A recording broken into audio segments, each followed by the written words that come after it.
Morning students, आज के इस लेक्चर में हम करेंगे combinational circuits. Welcome to one bit extra computer classes. तो स्टूडेंट्स, अगर आप बीसीए कोर्स कर रहे हैं, बीटेक कोर्स कर रहे हैं, एमसीए कर रहे हैं या एमएससी कंप्यूटर साइंस में है या बीएससी कंप्यूटर साइंस में है, वहाँ अगर आपके कोर्स में कंप्यूटर आर्किटेक्चर का सब्जेक्ट है या डिजिटल इलेक्ट्रॉनिक्स का सब्जेक्ट है या लॉजिकल ऑर्गेनाइजेशन ऑफ कंप्यूटर का सब्जेक्ट है या डिजिटल डिजाइन या डिजिटल लॉजिक डिजाइन या digital design and computer architecture, इनमें से अगर आपका कोई भी सब्जेक्ट है तो वहाँ ये जो टॉपिक है कॉम्बिनेशनल सर्किट बहुत ही इंपॉर्टेंट टॉपिक रहता है।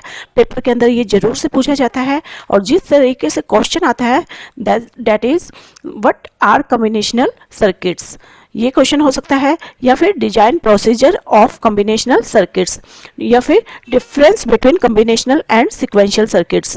तो बहुत इंपॉर्टेंट क्वेश्चन जो है ये रहता है और अगर ये टॉपिक है तो ये पेपर के अंदर आता ही आता है। तो इस टॉपिक के अंदर जो कुछ कॉम्बिनेशनल सर्किट्स जो होते हैं, those are half adder, full adder, half subtractor, full subtractor, multiplexer, demultiplexer, encoder and decoder. तो ये सारे के सारे टॉपिक इस एक वीडियो के अंदर कवर अप होने वाले हैं और बहुत ही आसान मैनर में, बहुत इजी पैटर्न को ध्यान में रखते हुए आपके हर एक टॉपिक पूरे होंगे और विद नोट्स जो है हर टॉपिक आपको यहाँ मिलेंगे। बहुत ही इंपॉर्टेंट लेक्चर ये आपके लिए रहने वाला है और एक बार अगर आपने यहाँ से समझ लिया तो उसके बाद ये जो है टॉपिक्स आप कभी नहीं भूलेंगे। तो स्टूडेंट्स, जरूर से वन बाय वन करके आप सारे टॉपिक्स देख लें और डिस्क्रिप्शन बॉक्स के अंदर टाइमलाइन भी हमने दी हुई है। तो उस टाइमलाइन में आपको जो टॉपिक देखना है वो टॉपिक देख सकते हैं आप, कोई पर्टिकुलर टॉपिक, और या फिर सारे टॉपिक्स देखने हैं तो आप सारे टॉपिक वन बाय वन करके देख सकते हैं। ओके स्टूडेंट्स, अगर चैनल पर नए हैं जरूर से सब्सक्राइब करके हमारे साथ जुड़ जाएं ताकि आपको जो है हर एक टॉपिक बहुत अच्छे से समझ में आ पाए। गुड मॉर्निंग स्टूडेंट्स, आज के इस लेक्चर में हम करेंगे कॉम्बिनेशनल सर्किट्स क्या होते हैं, सीक्वेंशियल सर्किट्स क्या होते हैं और इन दोनों के बीच कंपैरिजन। कॉम्बिनेशनल और सीक्वेंशियल सर्किट्स से कंसर्न सारे इंपॉर्टेंट पॉइंट हम आज के इस लेक्चर में लेंगे। स्टूडेंट्स, अगर आप इस चैनल पर नए हैं तो इसे सब्सक्राइब करके इसके साथ जुड़ जाए, क्योंकि डिजिटल इलेक्ट्रॉनिक्स या फिर कंप्यूटर आर्किटेक्चर या फिर लॉजिकल ऑर्गेनाइजेशन के सारे टॉपिक्स सुपर इजी वे में हमने आपके लिए अपलोड कर दिए हैं। तो आप हमारे इस चैनल के साथ जुड़कर सारे के सारे टॉपिक्स को इजी वे में सीख सकते हैं। तो रिकमेंडेड है सब लेक्चर्स को आप सिक्वेंशली ही देखें। Welcome to one bit extra computer classes. तो देखते हैं कंपैरिजन बिटवीन कॉम्बिनेशनल और सीक्वेंशियल सर्किट। तो कॉम्बिनेशनल सर्किट्स क्या होते हैं और सीक्वेंशियल सर्किट्स क्या होते हैं, इन दोनों को इनकी कंपैरिजन से ही बेस्ट समझा जा सकता है। तो हम कंपैरिजन देखेंगे। हाँ, डिजिटल सर्किट जो कि दो टाइप के होते हैं वो हैं कॉम्बिनेशनल सर्किट और सीक्वेंशियल सर्किट। अब कॉम्बिनेशनल सर्किट वो होते हैं जहां पर आउटपुट जो है एंटायरली डिपेंड करती है प्रेजेंट इनपुट के ऊपर। Output is entirely depend on the present input. तो जो भी हम इनको इनपुट देते हैं उसके ऊपर प्रोसेसिंग होती है एंड देन आउटपुट जो है प्रोड्यूस होता है। तो ये है कॉम्बिनेशनल सर्किट और इसमें हमने दी इनपुट और इसके ऊपर प्रोसेसिंग होगी और फिर हमारा प्रोड्यूस होगा आउटपुट। तो with the help of gates ये प्रोसेसिंग करता है और हमें आउटपुट देता है और आउटपुट टोटली डिपेंड करती है प्रेजेंट इनपुट के ऊपर। और इसके एग्जाम्पल रहते हैं that are adder, subtractor, multiplexer, demultiplexer and encoder, decoder, code converter. ये सारे इसके एग्जाम्पल होते हैं। ये सब क्या होते हैं ये हम वन बाय वन करके लेक्चर्स के थ्रू समझेंगे, ठीक है। एंड कंपेरेटर, ये भी इसका एग्जाम्पल है, ठीक है। And now we see sequential circuit. Sequential circuit क्या होता है, where output depend on the present input plus, जहां पे आउटपुट डिपेंड करता है प्रेजेंट इनपुट पे प्लस प्रीवियस आउटपुट पे। तो आउटपुट के लिए ये दोनों चीजें डिपेंड करवाती हैं आउटपुट को, present input plus previous output. तो यहाँ पर जो सर्किट रहता है तो यहाँ कॉम्बिनेशनल सर्किट ही यूज होता है और इसमें हम देते हैं इनपुट और इस इनपुट के बाद जो आउटपुट प्रोड्यूस होती है तो वो आउटपुट डिपेंड करती है हमारे प्रीवियस आउटपुट के ऊपर भी। इनपुट प्लस प्रीवियस आउटपुट, जो प्रीवियस आउटपुट होता है उसको स्टोर किया जाता है मेमोरी के अंदर, क्योंकि प्रीवियस आउटपुट कहीं ना कहीं तो स्टोर होगा और वो मेमोरी में स्टोर होता है। फ्लिप फ्लॉप्स के थ्रू ये जो है स्टोरेज की जाती है, एक फ्लिप फ्लॉप के अंदर एक बिट स्टोर की जाती है। तो इस तरीके से हमारा जो प्रीवियस आउटपुट है वो मेमोरी में स्टोर होता है और प्रीवियस आउटपुट प्लस इनपुट ये दोनों चीज़ें जो है मिलकर के आउटपुट देती हैं सिक्वेंशियल सर्किट का। तो यहाँ सिक्वेंशियल सर्किट जो है डिजाइन हो जाता है। ठीक है, ये होता है सिक्वेंशियल सर्किट। तो ये है main difference between combinational circuit and sequential circuit. For example जैसे एडर जहाँ हम 2 बिट्स को ऐड करते हैं, तो जैसे सपोज हमने 2 बिट्स ऐड की 1 0, तो यहाँ पे जो है रिजल्ट आया 1। तो क्या यहाँ पे प्रीवियस आउटपुट की ज़रूरत पड़ी? नहीं, नो। तो यहाँ पर जो है आउटपुट डिपेंड कर रही है only on the present input, previous output की ज़रूरत यहाँ पर नहीं है। और इसका एग्जाम्पल जो होते हैं those are flip flops, counters, registers, ये वो सारे हैं जिसमें हम जो है प्रीवियस आउटपुट को स्टोर करते हैं। फॉर एग्जांपल काउंटर, तो काउंटर में क्या होता है, जैसे कि स्टॉप वॉच क्या करती है, हमारे जो प्रीवियस आउटपुट है उसके अंदर ऐड करती है 1 +1 करती है टू द प्रीवियस आउटपुट। तो जैसे अगर प्रीवियस आउटपुट जो है 4 है तो ये नेक्स्ट काउंट, अगर हमारा प्रीवियस काउंट 4 है तो उसमें नेक्स्ट काउंट 1 ऐड करते हुए ये नेक्स्ट काउंट बना देती है 5। ठीक है, तो ये +1 करती है in the previous count, counter के अंदर होता है ऐसे। तो प्रीवियस आउटपुट जहाँ स्टोर होती है वो होता है मेमोरी, और मेमोरी में फ्लिप फ्लॉप के फॉर्म में ये जो है डेटा आपका स्टोर होता है। तो ये होता है सिक्वेंशियल सर्किट के अंदर। Next comparison is combinational circuit का। अगर हम सर्किट देखें तो वो ऐसे, ये जो कॉम्बिनेशनल सर्किट है इसमें हम जो है n नंबर ऑफ इनपुट्स देते हैं और इसकी m आउटपुट्स आ सकती हैं on the basis of inputs. n inputs होती हैं इसमें और m आउटपुट्स आ सकती हैं, m आउटपुट्स होती हैं। ठीक है, ये कॉम्बिनेशनल सर्किट होता है। और इसका सर्किट अगर हम देखें सिक्वेंशियल सर्किट का, तो वो होता है कॉम्बिनेशनल सर्किट। तो यहाँ बनता है जिसके अंदर इनपुट्स दी जाती हैं और आउटपुट ये प्रोड्यूस करता है और साथ में एक मेमोरी एलिमेंट के अंदर प्रीवियस आउटपुट स्टोर किया जाता है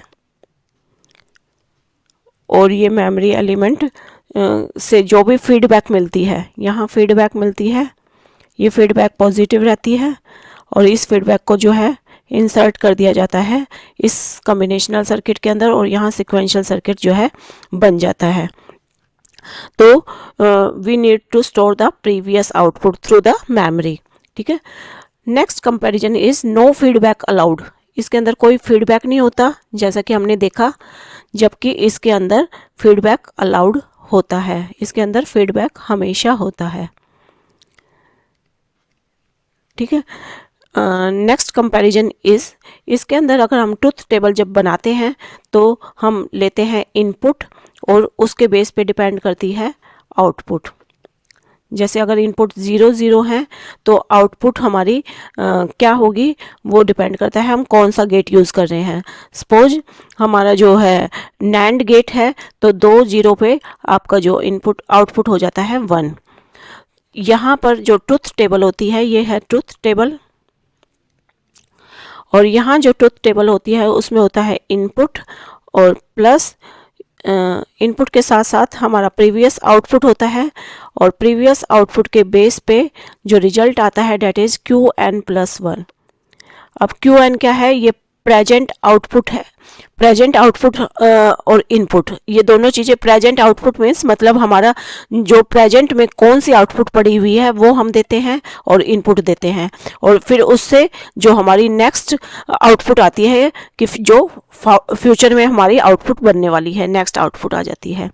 ठीक है, तो इसमें ऐसे, तो ये है नेक्स्ट डिफरेंस।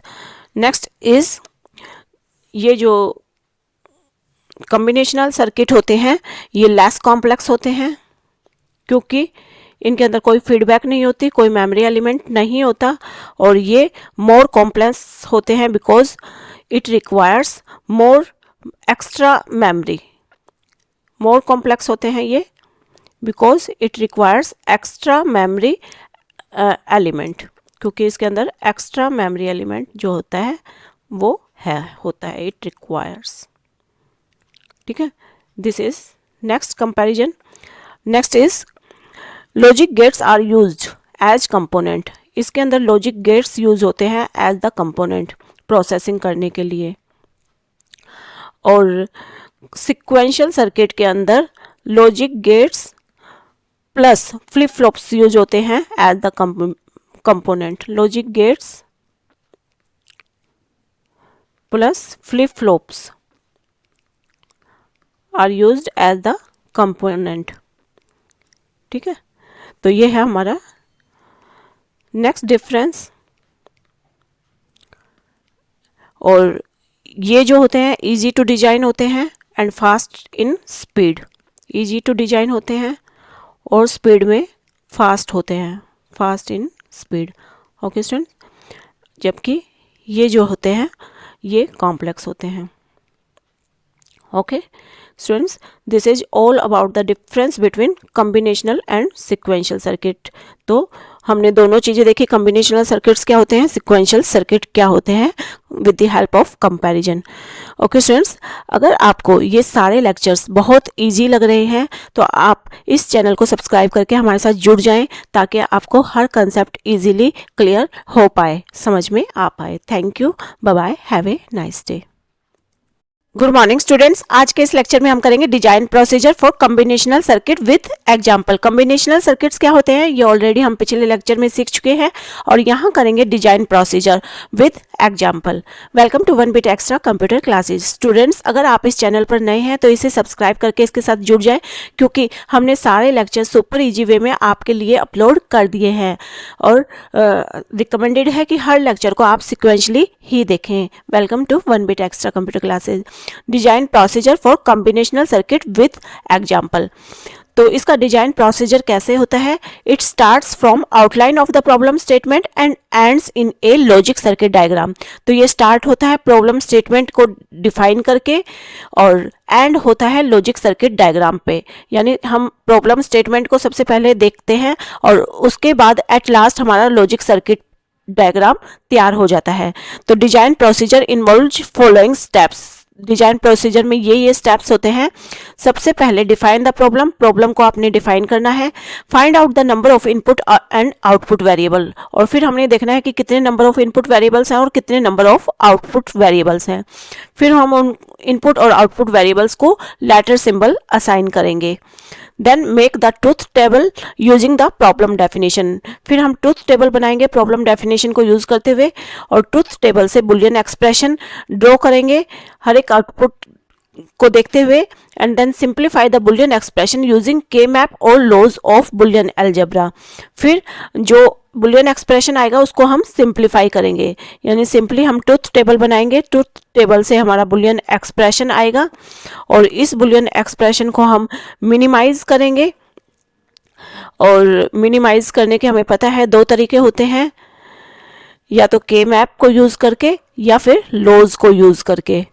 फिर हम इसको मिनिमाइज करेंगे और हमारा मिनिमाइज्ड एक्सप्रेशन आएगा, और फिर इस मिनिमाइज्ड एक्सप्रेशन से हम जो है फाइनली ड्रॉ कर देंगे लॉजिक सर्किट डायग्राम, सर्किट बनाएंगे। तो ये हमने अभी तक देखा भी है कि ट्रुथ टेबल बनती है, ट्रुथ टेबल से एक्सप्रेशंस बनता है, फिर उस एक्सप्रेशन को मिनिमाइज करना है और फिर हमने सर्किट डायग्राम बनाना है। ठीक है, सबसे पहले प्रॉब्लम डेफिनेशन हमें पता होनी चाहिए। ये है इसका design procedure. Now see example. Design a combinational logic circuit that will produce a logic 1 output when more than 1 input variables are logic 1। तो एक कॉम्बिनेशनल लॉजिक सर्किट हमने डिजाइन करना है जो आउटपुट 1 प्रोड्यूस करेगा। कब? जब मोर देन 1 इनपुट जो है 1 होंगे। तो हम बनाते हैं ट्रुथ टेबल। तो हमारी ट्रुथ टेबल में हमने लिखा 4 0 4 1 2 0 2 1 2 0 2 1 देन 0 1 0 1 0 1 0 1। ठीक है, तो ये है हमारे इनपुट वेरिएबल, ये 3, और ये है हमारा आउटपुट वेरिएबल। तो हमने प्रॉब्लम को समझ लिया और इनपुट वेरिएबल आउटपुट वेरिएबल्स ले दिए। तो ये हमारा एक फंक्शन है जिसके अंदर 3 इनपुट वेरिएबल्स हैं और ये लेटर सिंबल्स हमने असाइन कर दिए। ठीक है, प्रॉब्लम को समझने के बाद लेटर सिंबल्स असाइन कर दिए इनपुट वेरिएबल को, और आउटपुट वेरिएबल के लिए लेटर सिंबल है डेट इज y। तो अब हम आउटपुट लेंगे और हमारी कंडीशन है, हमारी जो डेफिनेशन है वो ये है कि अगर मोर देन 1 इनपुट 1 होते हैं तो आंसर 1 होगा। ठीक है, तो यहाँ पे आउटपुट 0 जाएगी, यहाँ पे एक 1 है तो आउटपुट 0, 2 1 आ गए, मोर देन 1 इनपुट जो है 1 आ गए तो यहाँ 1 होगा। यहाँ पे एक 1 है तो 0, 2 1 है तो 1, 2 1 है तो 1, और 3 1 है जो कि मोर देन 1 है तो 1। ये हमने 1 बना दिए। अब आउटपुट वेरिएबल्स को देखते हुए हम जो है बुलियन एक्सप्रेशन बनाएंगे। तो ये बनेगा एंड देन ये वाला एक्सप्रेशन और ये वाला वैल्यूज और ये वाली वैल्यूज को हम कंसीडर करेंगे 1 के correspondingly. That is a bar b C plus a b bar c plus a b c bar plus a b c। तो ये हमारी जो है इक्वेशन आ गई, बुलियन इक्वेशन। अब इस बुलियन इक्वेशन को हम जो है मिनिमाइज करेंगे, और मिनिमाइज करने के 2 तरीके हैं, के मैप या फिर जो है लोज। तो के मैप इजीएस्ट तरीका है तो हम ये वे यूज़ करेंगे। तो के मैप बनाते हैं, और 3 वेरिएबल्स के लिए हमें पता है 2 की पावर 3 8 सेल्स जो है इस के मैप में होंगे। तो ये 8 सेल्स ले देते हैं हम, और ये है A के लिए और ये है B C। यहाँ 0 यहाँ 1 जिसको A बार और इसको A कहते हैं। ये 0 0 0 1 1 1 1 0, इसको कह सकते हैं B बार C बार, B bar C B C B C बार। ठीक है, अब हम जो है पुट करेंगे इस बुलियन एक्सप्रेशन की values A bar B C, A bar B C। एक जो है यहाँ पुट हो गया क्योंकि ये मीन टर्म्स हैं, और मीन टर्म्स एसओपी के लिए यूज़ होता है और एसओपी में हम पुट करते हैं 1, तो हम यहाँ पे 1 पुट करते चलेंगे। अब A B bar C, A B bar C यहाँ 1 पुट कर दिया। फिर है A B C bar, A B C बार यहाँ 1 पुट हो गया। फिर है A B C यहाँ 1 पुट हो गया। अब जो है हम ग्रुप्स बनाएंगे। तो ग्रुप्स, एक ग्रुप ये बन गया, फिर जो है दूसरा ग्रुप ये बना, और तीसरा ग्रुप ये बना। ठीक है, अब ये जो ग्रीन वाला ग्रुप है इसके कॉरस्पॉन्डिंग जो है हम वैल्यूज लिखेंगे। तो ये वाला जो ग्रीन वाला ग्रुप है इसके ऊपर जो टॉप में अगर हम देखें तो लिखा है BC, और इसके यहाँ पे सामने अगर देखें हम इसके सामने तो हॉरिजेंटली 0 से 1 0 1 लिखा है तो 0 से 1 कट गया, और ऊपर BC जो कि कांस्टेंट वैल्यू है वो रह गई। फिर इस रेड वाले ग्रुप में सामने है A और ऊपर है B bar C B C, B बार से B कट गया, C रह गया। फिर इस ब्लू वाले ग्रुप में सामने है A और ऊपर बी सी और बी सी बार, सी से सी बार कटा और कांस्टेंट वैल्यू बी रह गई। तो ये हमारा एक्सप्रेशन मिनिमाइज्ड फॉर्म में आ गया। अब हमारा जो लास्ट स्टेप है, इस मिनिमाइज्ड एक्सप्रेशन को सर्किट में हम ड्रॉ करेंगे। तो सर्किट बनाते हैं इसका। तो ये दिया हमने बी और सी एंड गेट को, फिर हमने दिया ए सी एंड गेट को, इन दोनों के बीच एंड गेट है। फिर हमने दिया ए और बी एंड गेट को, इन दोनों के बीच भी एंड गेट है, और इन तीनों के बीच है और गेट, ये वाला और गेट। तो इसको हम जो है इन तीनों को दे देंगे और गेट को, और ये हमारा जो है एक्सप्रेशन आ गया, that is Y, this one is Y. Okay students, तो this is the design procedure for combinational logic circuit. Students, अगर आपको ये सारे लेक्चर्स इजी लग रहे हैं और हाँ बहुत अच्छे से समझ आ रहे हैं तो हमारे साथ जुड़ जाएं इस चैनल को सब्सक्राइब करके, और अच्छे लगा हो लेक्चर तो इसको लाइक शेयर भी जरूर कर दें। Thank you, bye bye, have a nice day. Good morning students, आज के इस लेक्चर में हम करेंगे half adder. This is example of combinational circuit. Half adder से कंसर्न सारे इंपॉर्टेंट पॉइंट, इसके truth table, block diagram and logic circuit, ये सब हम आज के इस लेक्चर में डिस्कस करेंगे। और ये डेफिनेटली आपके किसी भी एग्जाम, चाहे वो कोर्स एग्जाम हो या फिर कम्पिटिटिव एग्जाम, उसमें डेफिनेटली हेल्पफुल होगा। स्टूडेंट्स, अगर आप इस चैनल पर नए हैं तो इसे सब्सक्राइब करके इसके साथ जुड़ जाएं, क्योंकि हर चीज को, हर टॉपिक को आपके लिए बहुत ईजी करके आपके लिए लाया गया है। Welcome to one bit extra computer classes.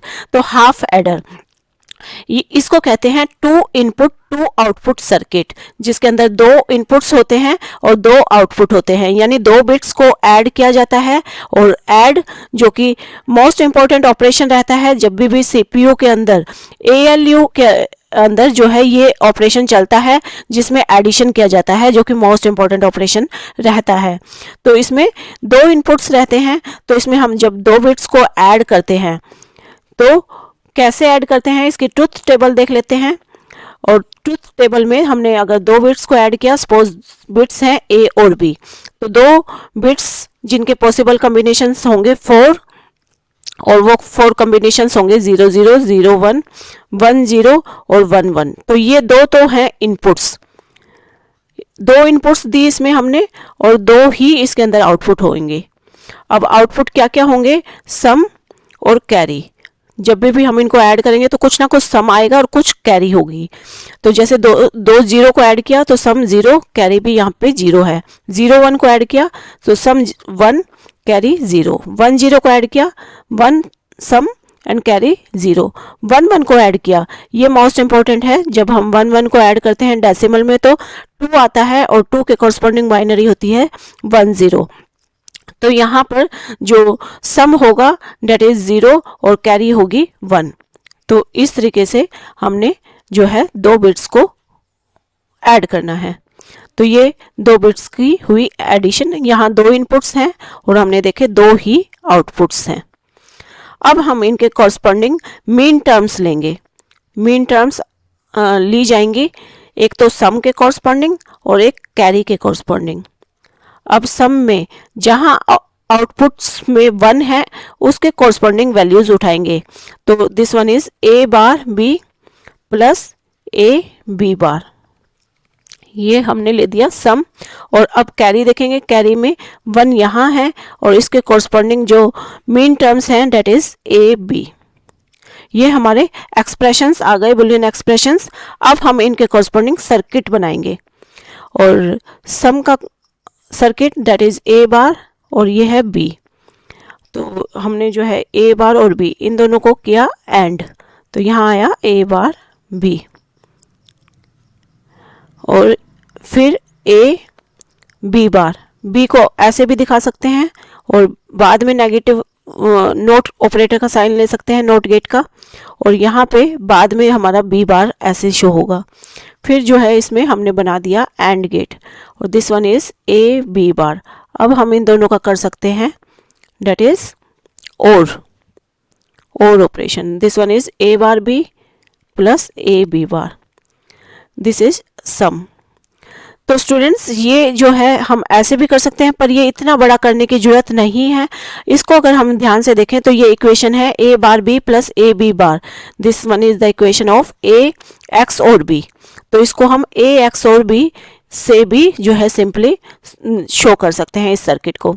तो यहाँ पे हमने लिया a और this one is the sign of x और b। तो ये है a, तो दिस इज a x और b and this one is sum. ठीक है, और फिर हम लेंगे कैरी। कैरी में हमने a लिया और यहां से b ले दिया, तो इन दोनों का किया एंड,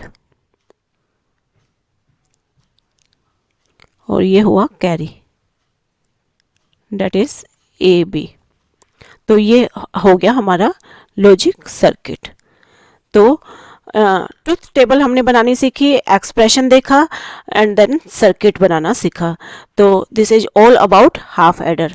ओके स्टूडेंट्स, अगर आपको सारे लेक्चर्स हमारे इजी लग रहे हैं तो आप हमारे चैनल के साथ जुड़ जाएं ताकि आपको हर टॉपिक जो है इजी वे में क्लियरली समझ में आ सके। ओके स्टूडेंट्स, लेक्चर अच्छा लगा हो तो इसे लाइक शेयर भी जरूर कर दें। Thank you, bye bye, have a nice day. Good morning students, आज के इस लेक्चर में हम करेंगे फुल एडर। ये कॉम्बिनेशनल सर्किट का एग्जांपल है और फुल एडर से कंसर्न सारे इंपॉर्टेंट पॉइंट, इसकी truth table, block diagram and logic circuit, ये सब क्या होता है ये सब हम आज के इस लेक्चर में डिस्कस करेंगे। स्टूडेंट्स, अगर आप इस चैनल पर नए हैं तो इसे सब्सक्राइब करके इसके साथ जुड़ जाएं, क्योंकि हर एक टॉपिक को बहुत ईजी करके आपको समझाया जा रहा है। Welcome to 1 bit extra computer classes. Full adder, इसको कहते हैं 3 इनपुट्स 2 आउटपुट सर्किट, जबकि हाफ एडर को 2 इनपुट्स 2 आउटपुट सर्किट कहा जाता है, जो कि हमने पिछले लेक्चर में पढ़ा भी है। अब 3 इनपुट्स क्यों कहते हैं, क्योंकि जैसे अगर हमने 2 बाइनरी वैल्यूज को ऐड किया तो 1 1 इज 0 और कैरी 1, तो यहाँ पे 3 बिट्स आ गई हैं, तो हमें 3 बिट्स को भी ऐड करना होता है और ये हम करते हैं फुल एडर की हेल्प से। अब 3 बिट्स यहाँ पे 3 इनपुट्स होंगे और 2 आउटपुट्स जो कि सम और कैरी होंगी। अब जब हम 3 बिट्स लेंगे तो इनके पॉसिबल कॉम्बिनेशन होंगे 2 की पावर 3 दैट आर 8 कॉम्बिनेशन। अब 8 कॉम्बिनेशन हमने ले दिए जो कि हैं 0 0 0 0 और 4 1, 2 0 2 1 1 0 1 1, इस तरीके से ये कॉम्बिनेशन हमने रख दिए। अब हम जब इनको ऐड करेंगे तो एक आएगा सम, एक आएगी कैरी। तो ये हमने ऐड किया 0 और सम भी 0 और कैरी भी 0। यहाँ पर सम 1 कैरी 0, यहाँ पर 1 सम कैरी 0 0 1 1। जब हम इसको ऐड करेंगे 0 1 1 तो 1 1 इज 2 और इसका बाइनरी होता है 1 0, तो यहाँ पे 0 सम कैरी 1 1 0 0 में 1 सम कैरी 0 और 1 1 0 सम कैरी 1 1 1 0 0 सम कैरी 1 1 1 1 में 1 सम और कैरी भी 1 1 1 1 जो कि होता है 3 और जिसके कॉरस्पॉन्डिंग बाइनरी होती है 1 1। तो ये आ गया हमारी ट्रुथ टेबल, ये हमारी जो है ट्रुथ टेबल ये है हमारी बन गई। अब हम इनके कॉरस्पॉन्डिंग लेंगे मीन टर्म्स, और मीन टर्म्स हम लेंगे सम के कॉरस्पॉन्डिंग और एक लेंगे कैरी के कॉरस्पॉन्डिंग। अब सम के कॉरस्पॉन्डिंग लेने के लिए जो हमारे 2 तरीके होते हैं, या तो हम लॉज को यूज़ कर लें या फिर के मैप को। अब हम यहाँ पे के मैप जो कि इजी वे होता है, के मैप के थ्रू ये एक्सप्रेशंस निकालेंगे। तो 3 वेरिएबल्स हैं, तो ए और बी सी हमने यहाँ ले दिया। पहला हम निकालते हैं सम के लिए। अब यहाँ पर जो वैल्यूज रहेंगी 0 1 0 0 0 1 1 1 और 1 0, ठीक है। अब हम जो है ये सम के कॉरस्पॉन्डिंग वैल्यूज पुट करेंगे, तो ये है 1 और ये है 0 0 1 के कॉरस्पॉन्डिंग, 0 0 1 के कॉरस्पॉन्डिंग यहाँ पे हमने रख दिया 1। फिर 0 1 0 0 1 0 ये, फिर ये 1 1 0 0 1 0 0 डेट इज ये, फिर ये 1 1 1 1 1 1 ये। अब ये जो फॉर्म आई है this is the form of A x और बी एक्स और सी, ये इसको ये कहते हैं। अब इनको एक्सओर क्यों कहते हैं? अगर हम सम में देखें तो एक्सओर की कंडीशन होती है कि कोई भी एक 1 हो तो एक्सओर का रिजल्ट 1 होता है, नहीं तो 0। अब देखो यहाँ पे एक 1 है तो 1 आंसर आ रहा है, यहाँ पे एक 1 है तो 1 आ रहा है, यहाँ पे 2 1 है तो रिजल्ट 0 जा रहा है। एक 1 है तो आंसर 1, और 2 1 है तो 0, 2 1 है तो 0, और 3 1 में भी आंसर 1 जाएगा। ठीक है, तो ये एक्सओर की रिजल्ट है। ठीक है, तो अब यहाँ पे हम देख रहे हैं कोई ग्रुपिंग तो बन नहीं रही है, तो इसे एक्सओर वाली फॉर्म कहते हैं, इस टाइप को। ठीक है, फिर हम निकालेंगे कैरी के लिए, और कैरी के लिए भी हम लेंगे ए और बी सी। ये है 0 1 0 0 0 1 1 1 और 1 0। अब कैरी के कॉरस्पॉन्डिंग जहाँ आउटपुट्स 1 है उनके कॉरस्पॉन्डिंग हम जो है वैल्यूज देखेंगे, इनपुट वैल्यूज। तो यहाँ आउटपुट 1 है, कॉम्बिनेशन है दिस वन 0 1 1 0 1 1, दिस इज ये। फिर है 5 6 7 पर, ये हमारी डेसिमल ले वैल्यू अगर हम तो 0 1 2 3 4 5 6 7, तो ये 5 6 7 पर है। 1 0 1 पर, 1 0 1 पर ये, एंड नेक्स्ट इज 1 1 0 1 1 0 ये, एंड नेक्स्ट इज ये 1 1 1 1 1 1 ये। इसको एक बार चेक कर लेते हैं। ये 3 3 पर, ये हमें डेसिमल वैल्यू अगर हम लें तो 0 1 2 3 4 5 6 और 7 इन पर। तो 3 के कॉरस्पॉन्डिंग हमारी कैरी वैल्यू तो 3 पर लगा दिया हमने। 5 6 7 पर 5 5 यहाँ पर आना चाहिए था, ये यहाँ पर नहीं आएगा ये, और ये आएगा यहाँ पर, डेट इज ये है 0 1 2 3 4 5 6 7 यहाँ पर। तो ये आ गया, ये कैरी यहाँ पर बनाया। तो ये अब हम इनके ग्रुप्स बनाएंगे। अब ग्रुप्स बनाएंगे तो ये ग्रुप बन गया, और इस 1 को हम अलग रख देंगे, इस 1 को भी अलग रख देंगे। अब इनके जो है ग्रुप्स के कॉरस्पॉन्डिंग हम एक्सप्रेशन देखते हैं। तो इसके सामने हमने दिख रहा है, इस ग्रुप के सामने हमें दिख रहा है 0 1 0 से 1 कट गया, और ऊपर है 1 1 जो कि है बी सी लिख दिया हमने, ये है बी सी। ठीक है, और फिर इस 1 को देखेंगे, इस 1 के कॉरस्पॉन्डिंग यहाँ पे है ए, और ऊपर है बी बार सी।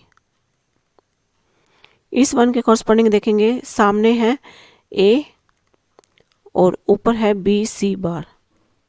तो ये हमने इस तरीके से ग्रुप्स बनाने हैं। ये हमारे ग्रुप्स बन गए बी सी प्लस, अब यहाँ पर कॉमन निकालेंगे हम ए, ये अंदर रहता है बी बार सी और बी सी बार। तो ये हमने बी सी प्लस ए, B bar C plus B C bar, ये है कंडीशन बी एक्सोर सी की। ठीक है, ये जो वैल्यू रहती है बी एक्सोर सी की। तो अब ये हमारा जो है कैरी का रिजल्ट आ गया। कैरी में हम यहाँ पे ये ग्रुप्स भी बना सकते थे, यहाँ पे और यहाँ पे और यहाँ पे। तो ये जब अगर हम ग्रुप्स बनाते तो हमारी जो भी वैल्यू आती वो वहाँ से जो है फुल एडर बनना मुश्किल हो जाता थोड़ा। तो इसलिए आपको याद रखना है कि ग्रुप्स आपने इसमें इस तरीके से बनाने हैं जिससे कि आपका काम इजी रहेगा। ठीक है, अब हमारी सम की और कैरी की दोनों की जो इक्वेशन आई है, दैट इज सम की आई है ए एक्स और बी एक्स और सी, और कैरी की जो इक्वेशन आई है that is a B plus C A x और बी। ये सिचुएशन है। अब हम इनका बनाएंगे सर्किट। तो पहले हम लेते हैं ए और लिया हमने बी, और इनका लिया एक्स और गेट। तो ये आया हमारा ए एक्स और बी। उसके बाद हम जो है सी को ऐड करेंगे, और सी को ऐड किया एक्सओर गेट में, और इस बार हमारा जो आया that is A XOR B XOR C. This is the value of sum. अब हम निकालेंगे कैरी। कैरी में हमने जो है ए बी लेना है, तो हम ए को लेंगे यहाँ से ऐसे, और बी को लेंगे। तो ए और बी का किया हमने एंड, ये हुआ ए बी। उसके बाद ए एक्स और बी, ये वाला, और सी ये, इन दोनों का हम करेंगे। ये तो हो गया ए एक्स और बी, और ये हो गया सी, तो इन दोनों का है एंड गेट। ये हुआ सी ए एक्स और बी, ये हमारा ये निकल आया, और ए बी यहाँ था हमारा, और इन दोनों का हम कर देंगे और गेट। तो ये आ गया A B plus C A x और B. This is carry. Okay students, this is all about full adder. Students, ये सभी लेक्चर्स अगर आपको इजी लग रहे हैं और अच्छे से समझ आ रहे हैं तो हमारे साथ जुड़ जाएं इस चैनल को सब्सक्राइब करके। अगर अच्छी लगी हो लेक्चर, अच्छा लगा हो लेक्चर, तो इसे लाइक शेयर भी जरूर कर दें। Thank you, bye bye, have a nice day. Good morning students, आज के इस लेक्चर में हम करेंगे half subtractor. This is example of combinational circuit. और हाफ सब्ट्रैक्टर से कंसर्न सारे इंपॉर्टेंट पॉइंट, इसकी truth table, block diagram and logic circuit, ये सब हम आज के इस लेक्चर में करेंगे। स्टूडेंट्स, अगर आप इस चैनल पर नए हैं तो इसे सब्सक्राइब करके इसके साथ जुड़ जाएं, क्योंकि हर टॉपिक को बहुत ईजी करके आपको समझाया जा रहा है। और स्टूडेंट्स, रिकमेंडेड है कि हर टॉपिक को आप सिक्वेंशली ही देखें। Welcome to 1 bit extra computer classes. तो सबसे पहले देखते हैं हाफ सब्ट्रैक्टर। इसको 2 इनपुट 2 आउटपुट सर्किट भी कहते हैं, बिल्कुल वैसे जैसे हाफ एडर को कहते हैं। तो इसके अंदर 2 इनपुट होते हैं, तो 2 की पावर 2 यानी 4 कॉम्बिनेशंस होंगे, 4 कॉम्बिनेशन ऑफ इनपुट्स होंगे। तो ये हैं हमारे 2 इनपुट्स और ये हैं 2 आउटपुट्स। तो 2 इनपुट और 2 आउटपुट्स होते हैं। और इनपुट्स हैं फॉर एग्जांपल ए और बी, और इनके कॉम्बिनेशन होंगे डेट आर 0 0 0 1 1 0 एंड 1 1।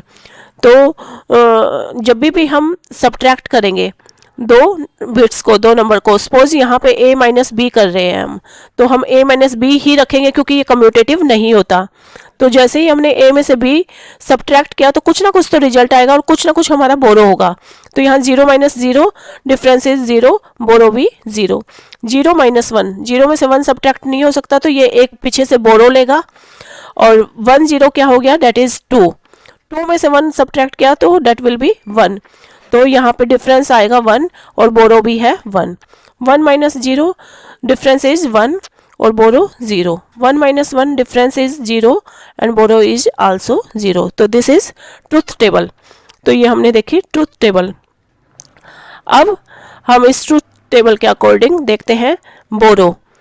बोरो का एक्सप्रेशन क्या होगा, जहाँ जहाँ हमारा आउटपुट 1 आया है उसके कॉरस्पॉन्डिंग हम एक्सप्रेशन देखेंगे। That is this one is a bar and this is b, a bar b। तो a 1 को रिप्रेजेंट कर रहा है और a बार इज 0। फिर है डिफरेंस। डिफरेंस का एक्सप्रेशन क्या होगा, दैट विल बी 1। इस 1 के according a bar b and this one is a b बार। ये हमारे आ गए एक्सप्रेशंस।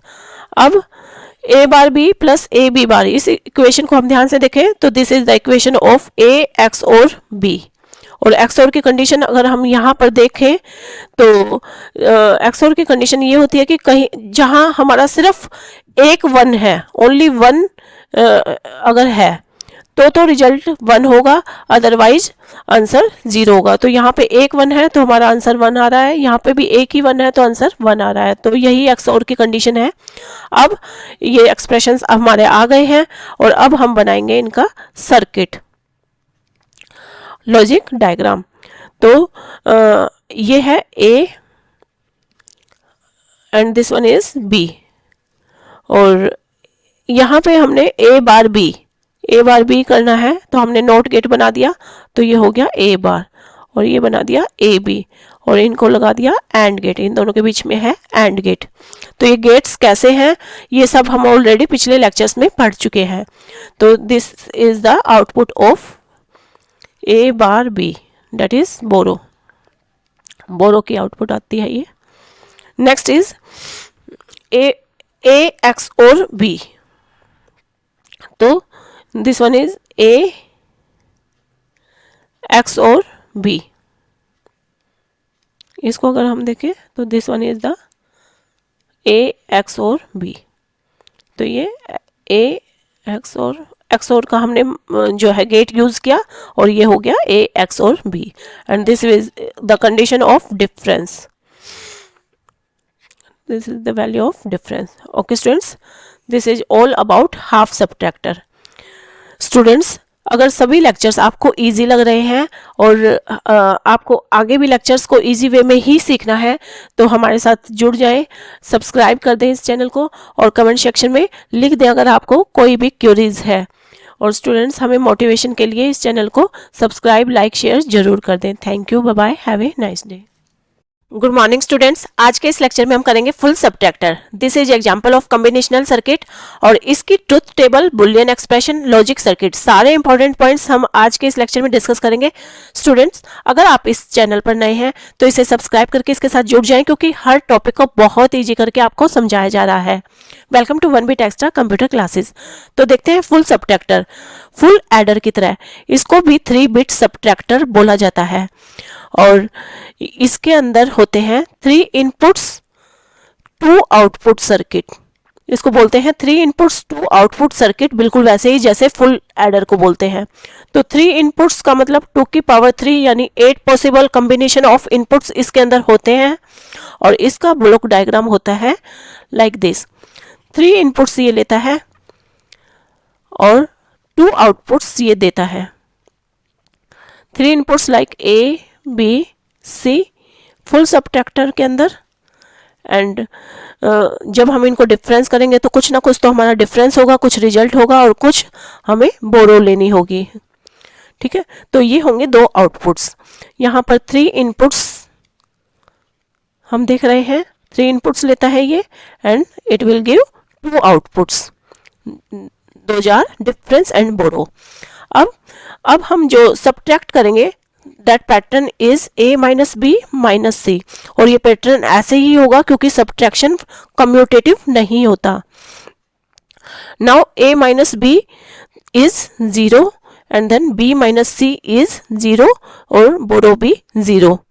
फिर A माइनस B 0, 0 माइनस 1, 0 में से 1 सबट्रैक्ट नहीं होता तो एक बोरो लेंगे, और इसका मतलब है 2, 2 माइनस 1 इज 1, तो यहाँ पर एक है बोरो। 0 माइनस 1 जिसमें हमारा एक बोरो है। ठीक है, तो यहाँ पे डिफरेंस है 1 और बोरो भी 1। Next 0 minus 1 is 1, borrow is 1, 1 minus 0 is 1, borrow is 1, 0 minus 1 में 1 difference 1 borrow, 1 minus 1 0, 1 as a borrow, 1 minus 0 1 and 1 minus 0 is 1, borrow is 0, 1 minus 0 1, 1 minus 1 is 0, borrow भी 0, 1 minus 1 0, 0 minus 0 difference 0, borrow भी 0, 1 minus 1 0, 0 minus 1 is 1 as a borrow and 1 is difference. तो this is our truth table. अब इस truth table के base पर हम बनाएंगे expression. तो पहले बनाते हैं डिफरेंस के लिए एक्सप्रेशन, और इस एक्सप्रेशन को बनाने के लिए हम सीधा इन एक्सप्रेशन को लिख सकते हैं या फिर के मैप की हेल्प ले सकते हैं। तो अब हम यहाँ पर बनाएंगे के मैप। 3 वेरिएबल्स के लिए, क्योंकि के मैप के थ्रू जो है एक्सप्रेशन बनाना इजी होता है। तो ये है A and this is BC। अब 3 वेरिएबल्स हैं तो 2 की पावर 3 दैट इज 8 सेल्स जो है ये लेगा। तो दिस इज 0 1 0 0 0 1 1 1 1 0। तो के मैप कैसे बनता है ये ऑलरेडी हम सीख चुके हैं। And this is B bar C bar, B bar C, B C और B C बार। ये हमने आउटर वैल्यूज ले दी। अब जहाँ जहाँ हमारा डिफरेंस 1 है वहाँ जो है उसके कॉरस्पॉन्डिंग हम इनपुट वैल्यूज लिख देंगे, दैट इज 0 0 1। तो 0 0 1 पे यहाँ 1 है, नेक्स्ट इज 0 1 0 0 1 0 यहाँ 1 है, नेक्स्ट इज 1 0 0 1 0 0 यहाँ 1 है, एंड नेक्स्ट इज 1 1 1 1 1 1 यहाँ 1 है। अब ये फॉर्म आई है, इस फॉर्म को हम कहते हैं that is A XOR B XOR C। और XOR की कंडीशन अगर हम देखें तो जहां एक 1 होता है या 3 1 होते हैं तो वहां तो रिजल्ट 1 आता है, नहीं तो 0 आता है। तो यहाँ पर एक 1 है तो रिजल्ट 1, एक 1 है तो रिजल्ट 1, और ये 2 1 है तो 0, एक 1 है तो 1, 2 1 है तो 0, 2 1 है तो 0, और 3 1 है तो भी रिजल्ट 1। तो ये XOR की कंडीशन होती है। तो this is the output of XOR, that is difference. तो ये XOR में हमारा आउटपुट आता है डिफरेंस का। नेक्स्ट विल बी बोरो। अब हम बोरो के लिए के मैप अगेन डिजाइन करेंगे, और 3 वेरिएबल्स हैं तो 8 सेल्स होंगे इसके अंदर, और this is A and this is BC। 0 1 0 को A बार कहते हैं और 1 को A, 0 0 0 1 1 1 and 1 0, B bar C bar, B bar C, B C and B C बार।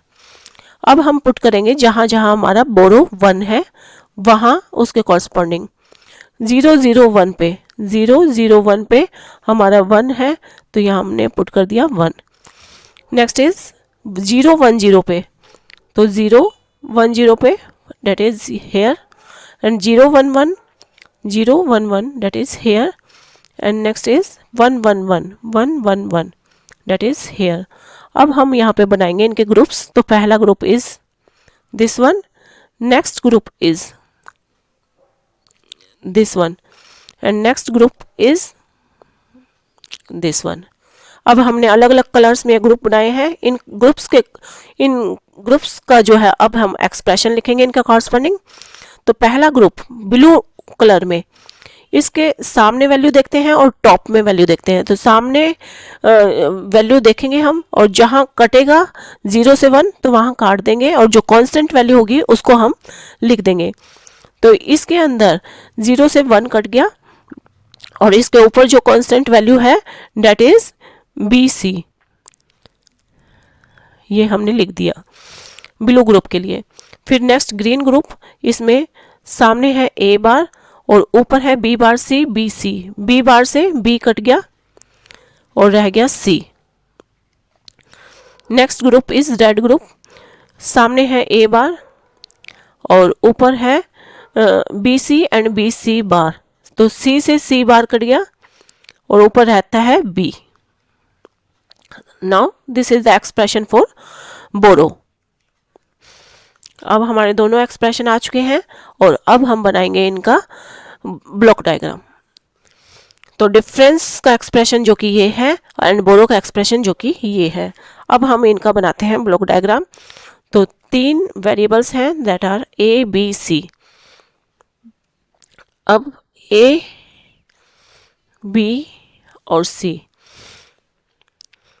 अब A लेंगे हम एंड B लेंगे and C।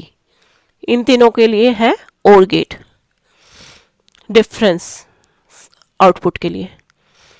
This is the output of A XOR B XOR C। ये हमने XOR गेट लिया, and this is the output of difference. तो पहले हमने डिफरेंस के लिए जो है ये सर्किट डिजाइन किया। This is the logic circuit. अब हम लेंगे बोरो के लिए। Borrow is A bar C, that is A bar, A bar, this is A bar,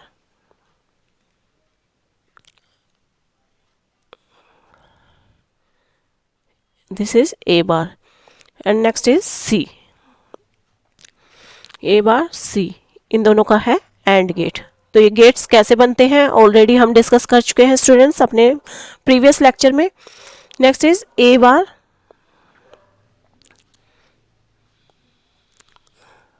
this is A bar, and next is B, this is B,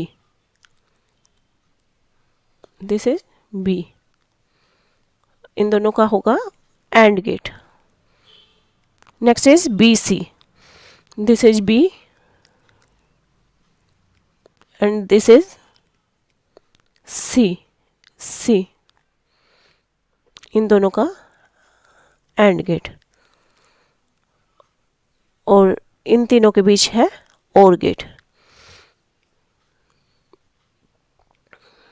now we take the OR gate. This is the result of Boro, that is A bar C plus AB bar plus BC. This is A bar C, this is A bar B, and this is BC. Okay students, this is all about full adder. Students, अगर आपको lectures easy लग रहे हैं और बहुत आसानी से सब कुछ समझ आ रहा है, सारे टॉपिक्स समझ आ रहे हैं, तो आप इस चैनल को सब्सक्राइब करके इसके साथ जुड़ जाएं। और स्टूडेंट्स, कोई भी अगर आपको क्वेरीज है तो वो कमेंट सेक्शन में लिख दें, और वीडियो अच्छी लगी हो तो इसे लाइक शेयर भी जरूर कर दें, जिससे हमारा मोटिवेशन आपके लिए बना रहे। Thank you, bye bye, have a nice day. Good morning students, आज के इस लेक्चर में हम करेंगे multiplexer and demultiplexer. Most important concept है किसी भी कॉम्पिटिटिव एग्जाम के लिए या किसी भी कोर्स एग्जाम के लिए। डिजिटल इलेक्ट्रॉनिक्स या फिर लॉजिकल ऑर्गेनाइजेशन की जब बात आती है तो इससे कंसर्न एक क्वेश्चन जरूर से आता है, और आज हम इसको बहुत ही आसान मैनर में करने वाले हैं। Welcome to 1 bit extra computer classes. तो देखते हैं मल्टीप्लेक्सर एंड डीमल्टीप्लेक्सर।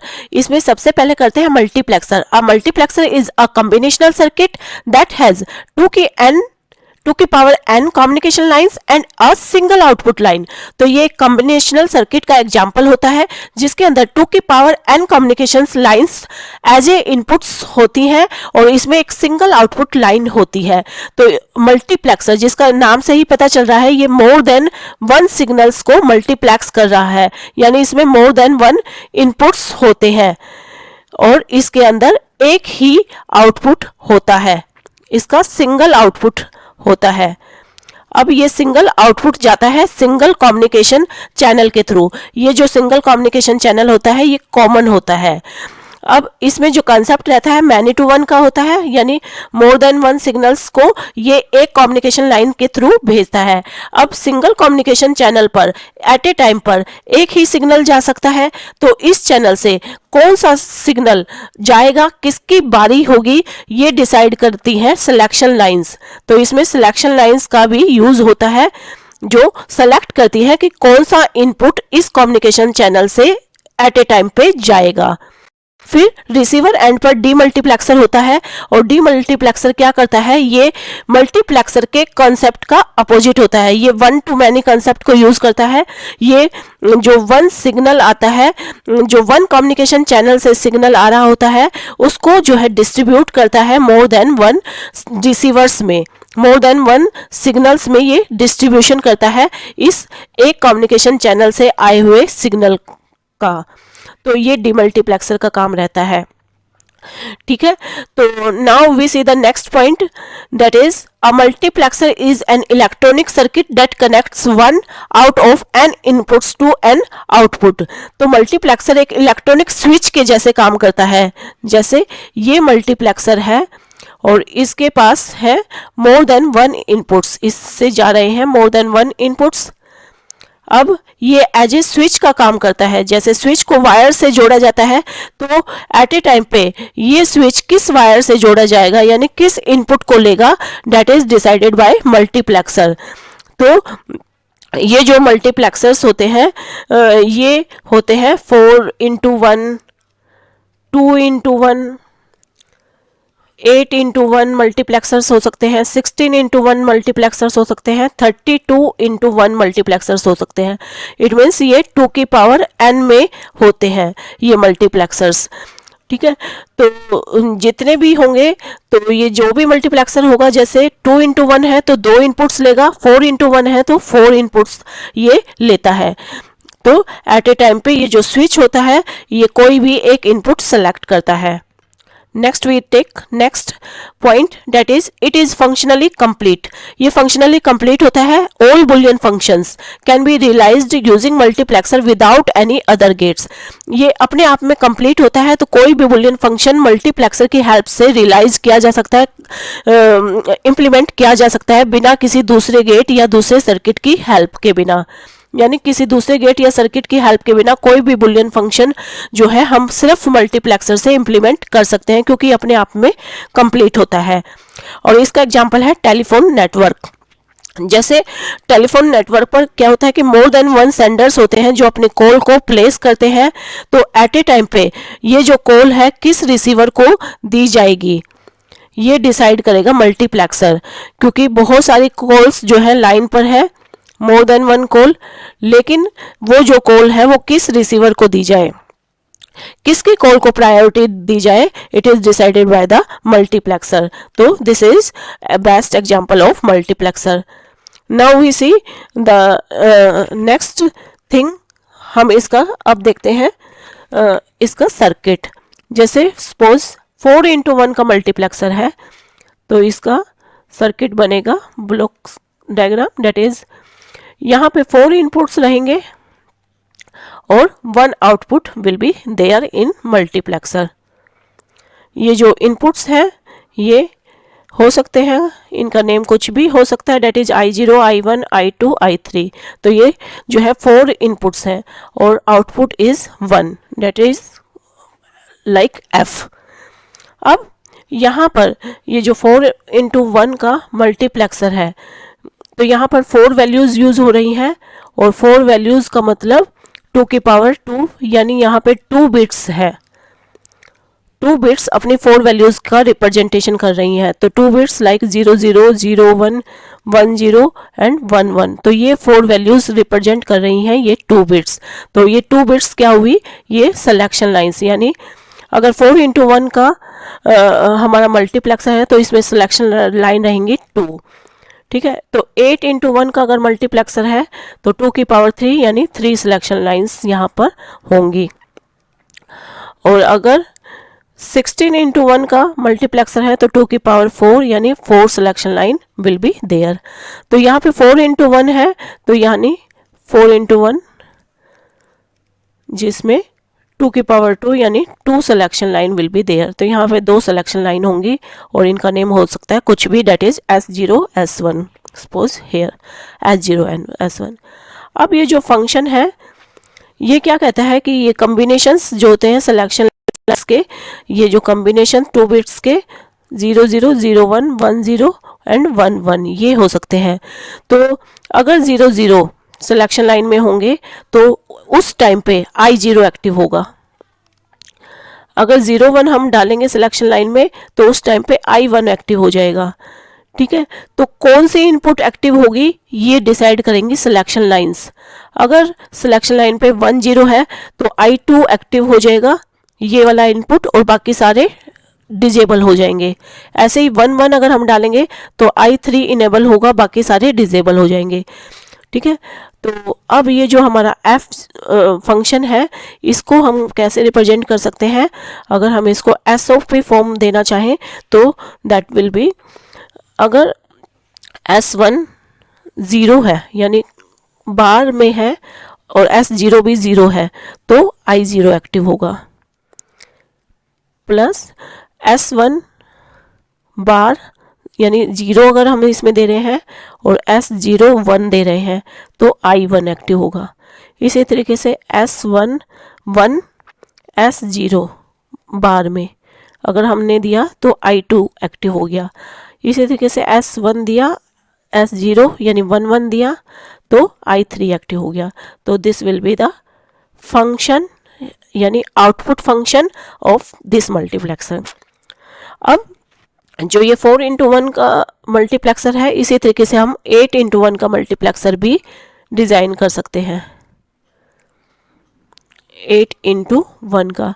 और इस दौरान पे हमारे जो इनपुट्स होंगे वो 8 होंगे, I0 I1 और इस तरीके से 8 इनपुट्स होंगे इधर I7 तक। और देयर विल बी 1 आउटपुट और there will be 3 selection lines, जो कि कुछ भी हम उनको नेम दे सकते हैं लाइक S0 S1 S2।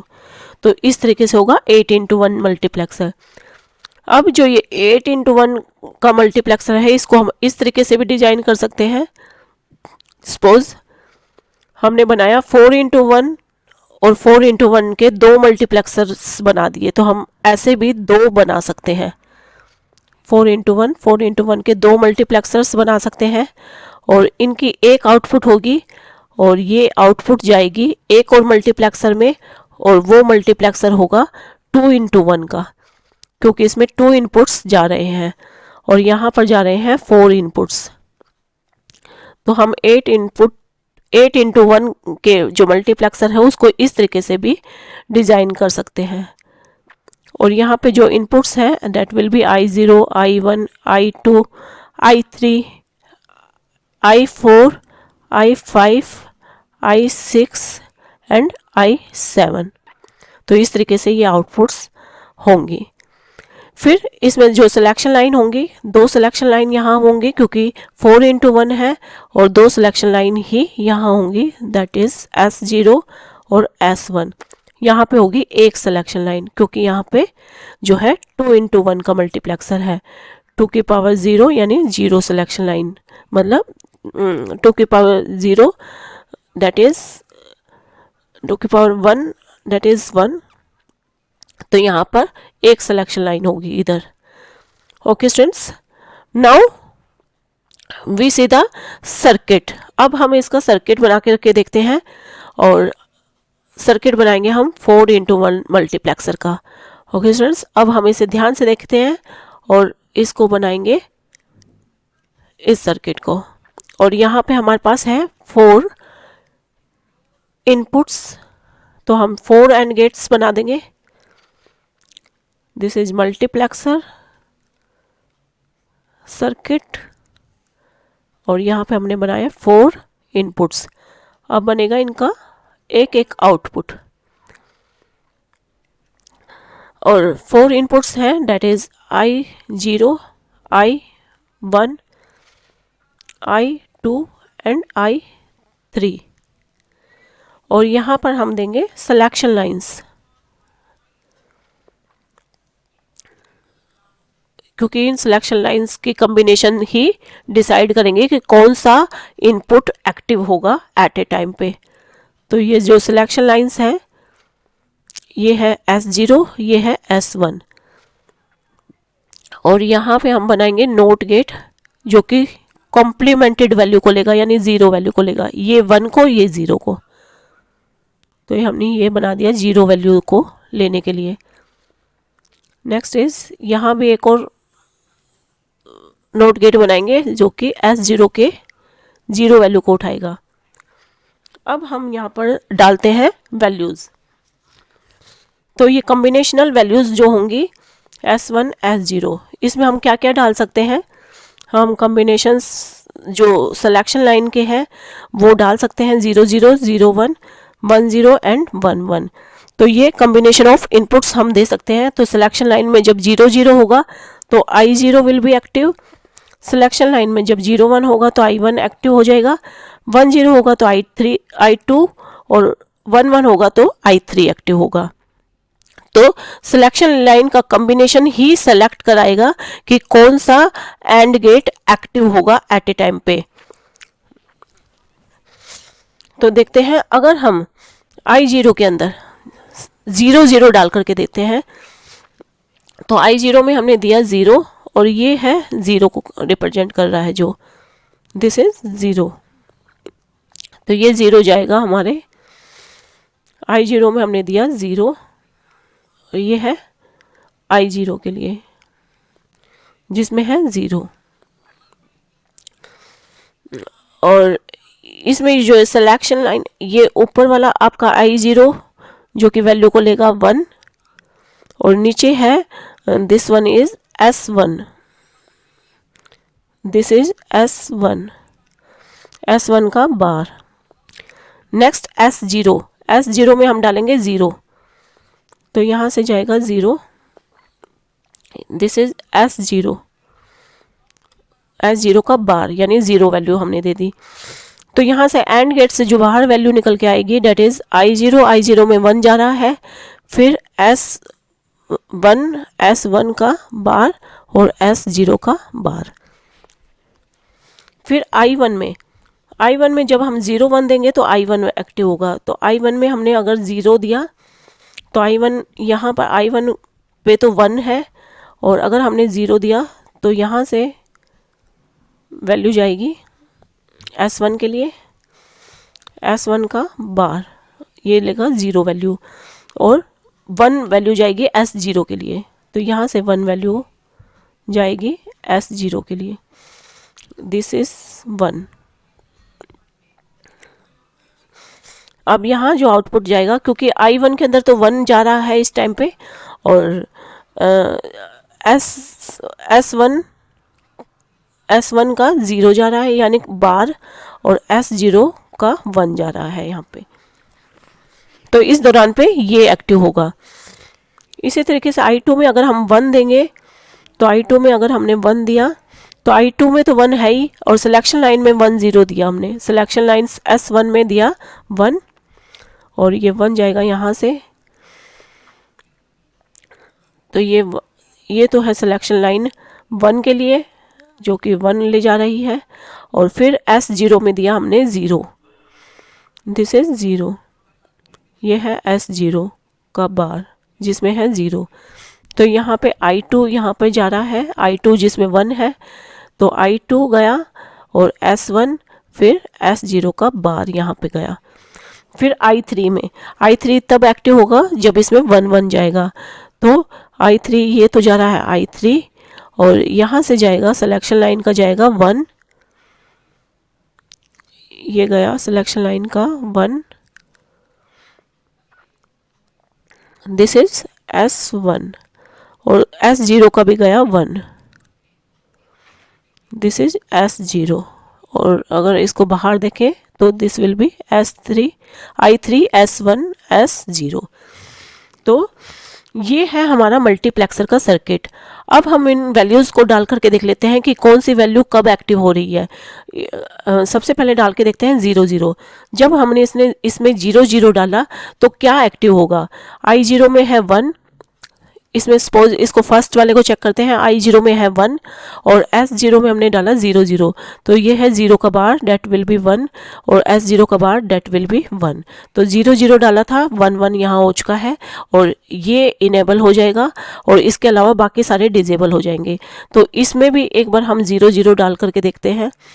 यहाँ पे I1 में तो है 1 और यहाँ 0 0 डाला तो 0 का बार ये 1 होगा और 0 ये 0 होगा, तो ये 1 1 0 हो गया। और एंड का आउटपुट होता है कि सारे 1 होते हैं तभी आंसर 1 होगा, तो इसीलिए ये इनेबल हो गया।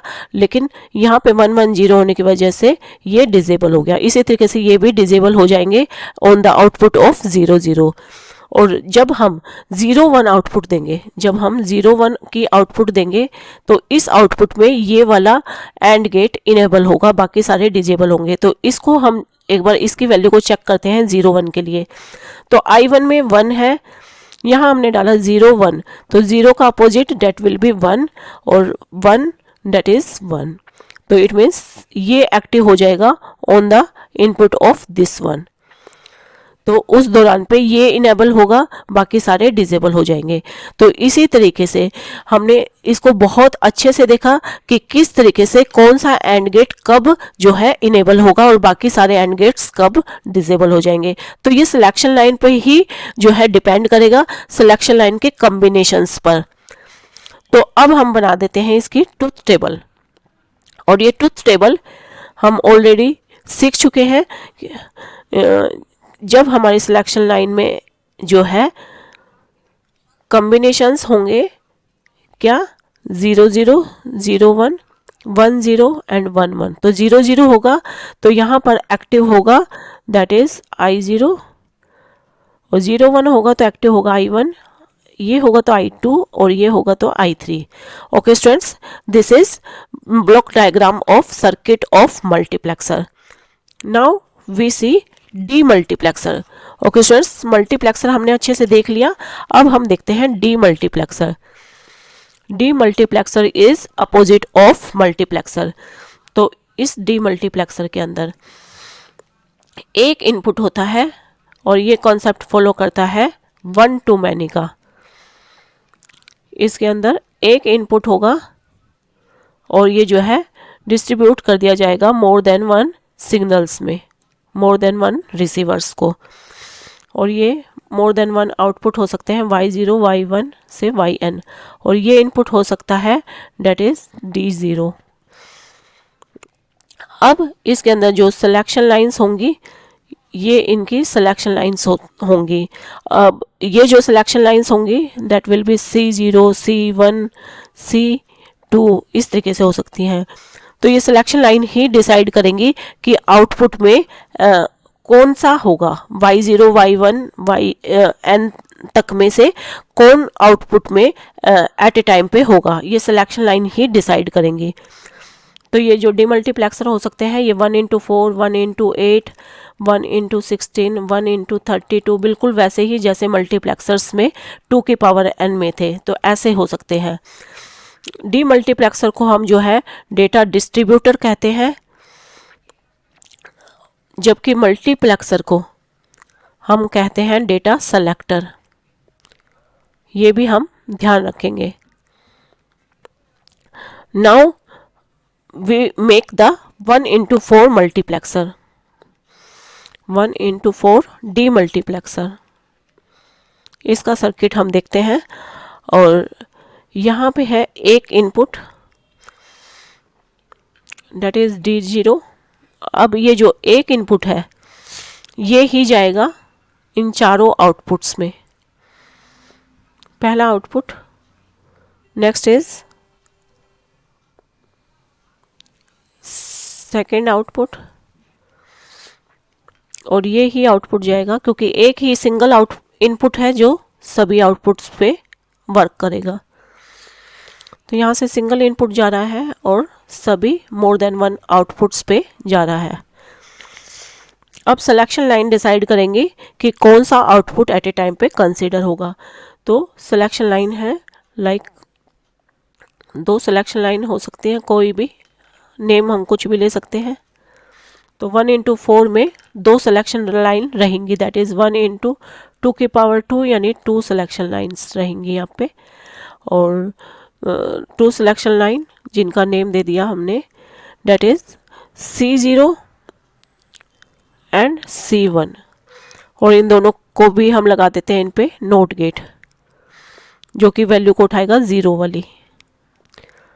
अब ये हमने यहाँ से जो है ये वैल्यू को 0 वैल्यू के लिए जो है ये नॉट गेट पुट कर दिया।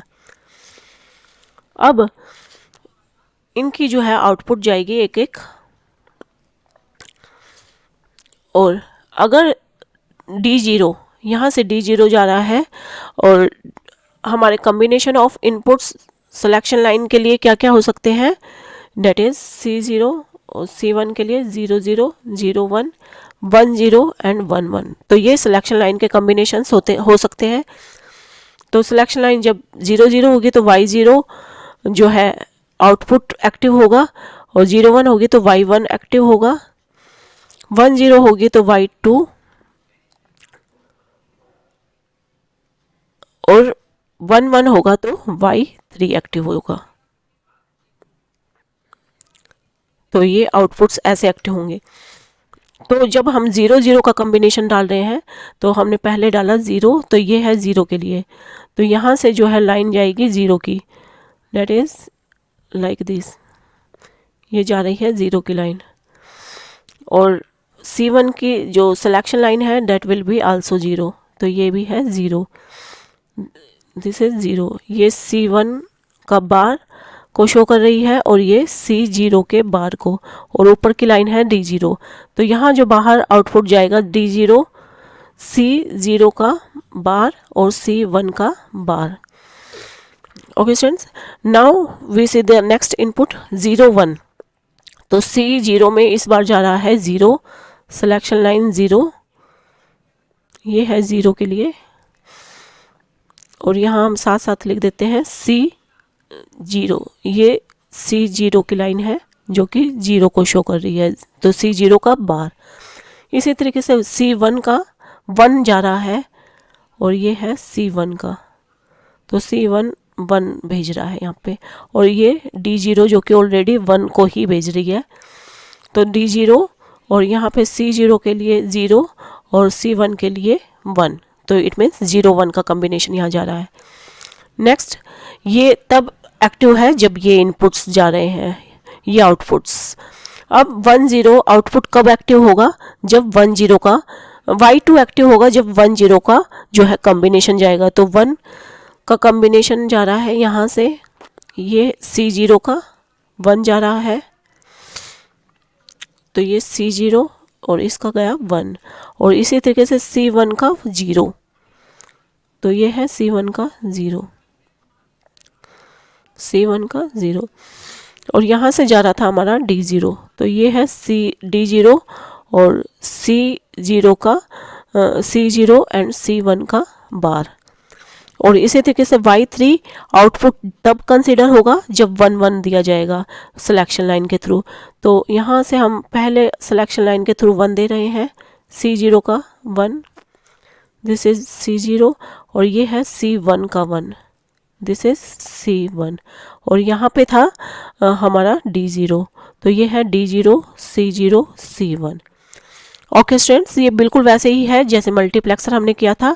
तो this is demultiplexer, it is done at the receiver and.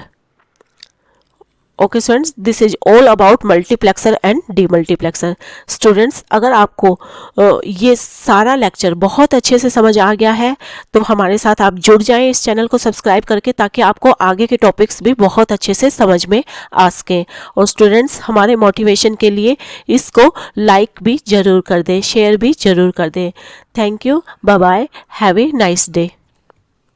Good morning students, आज के इस लेक्चर में हम करेंगे एनकोडर, जिसमें हम करेंगे 2x4 encoder and 3x8 encoder with block diagram, truth table and logic circuit. ये टॉपिक हम करेंगे। और स्टूडेंट्स, टॉपिक बहुत इंपॉर्टेंट है, तो आज बहुत ही इजी मैनर में इस टॉपिक को हम कवर करेंगे।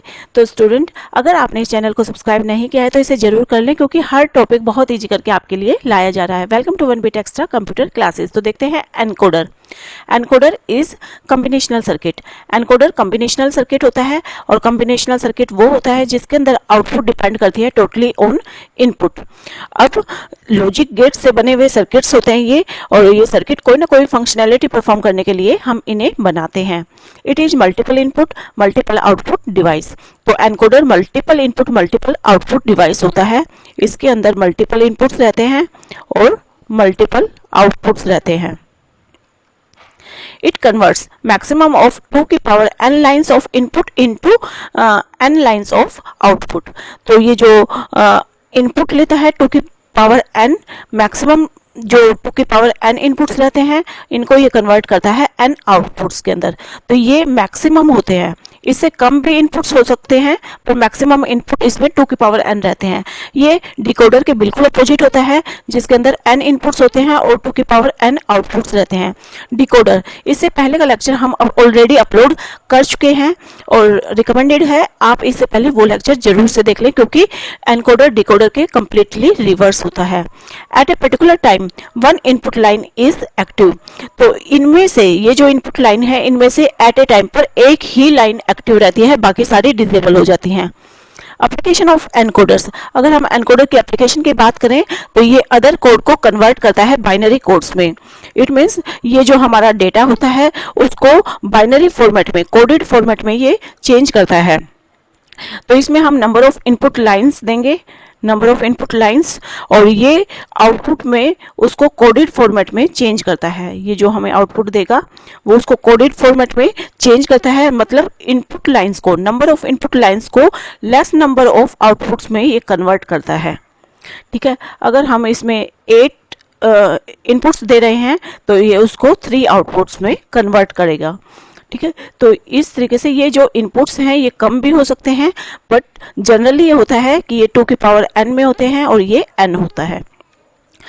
एनकोडर की एप्लीकेशंस होती हैं कि ये दूसरे कोड को बाइनरी कोड में कन्वर्ट करता है, हमारे डेटा को कोडेड फॉर्मेट में चेंज करता है। और देखें एप्लीकेशंस, अगर octal to binary, this one is octal to binary, तो ऑक्टल जिसका बेस होता है 8 और 8 जो कि होता है 2 की पावर 3, यानी 3 बिट्स को ये कन्वर्ट करता है 8 में। तो अभी हम कोडेड फॉर्मेट में आ रहे हैं, तो 8 × 3 यानी 3 बिट्स एज ए आउटपुट देते हुए ये जो है इनपुट लेता है मैक्सिमम 8।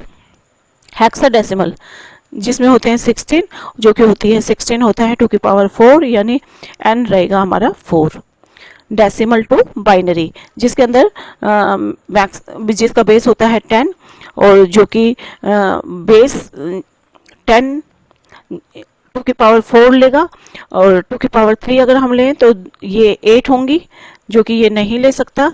अब ये लेता है 2 की पावर 4 और 4 जो है ये लेता है, लेकिन 2 की पावर 4 जो कि 16 के कॉरस्पॉन्डिंग होती हैं, पर यहाँ पर ये जो इनपुट्स हैं ये कम भी हो सकती हैं। मैक्सिमम 16 इनपुट्स हो सकती हैं, बट ये डेसिमल है तो इसमें 10 इनपुट्स ही रहेंगी।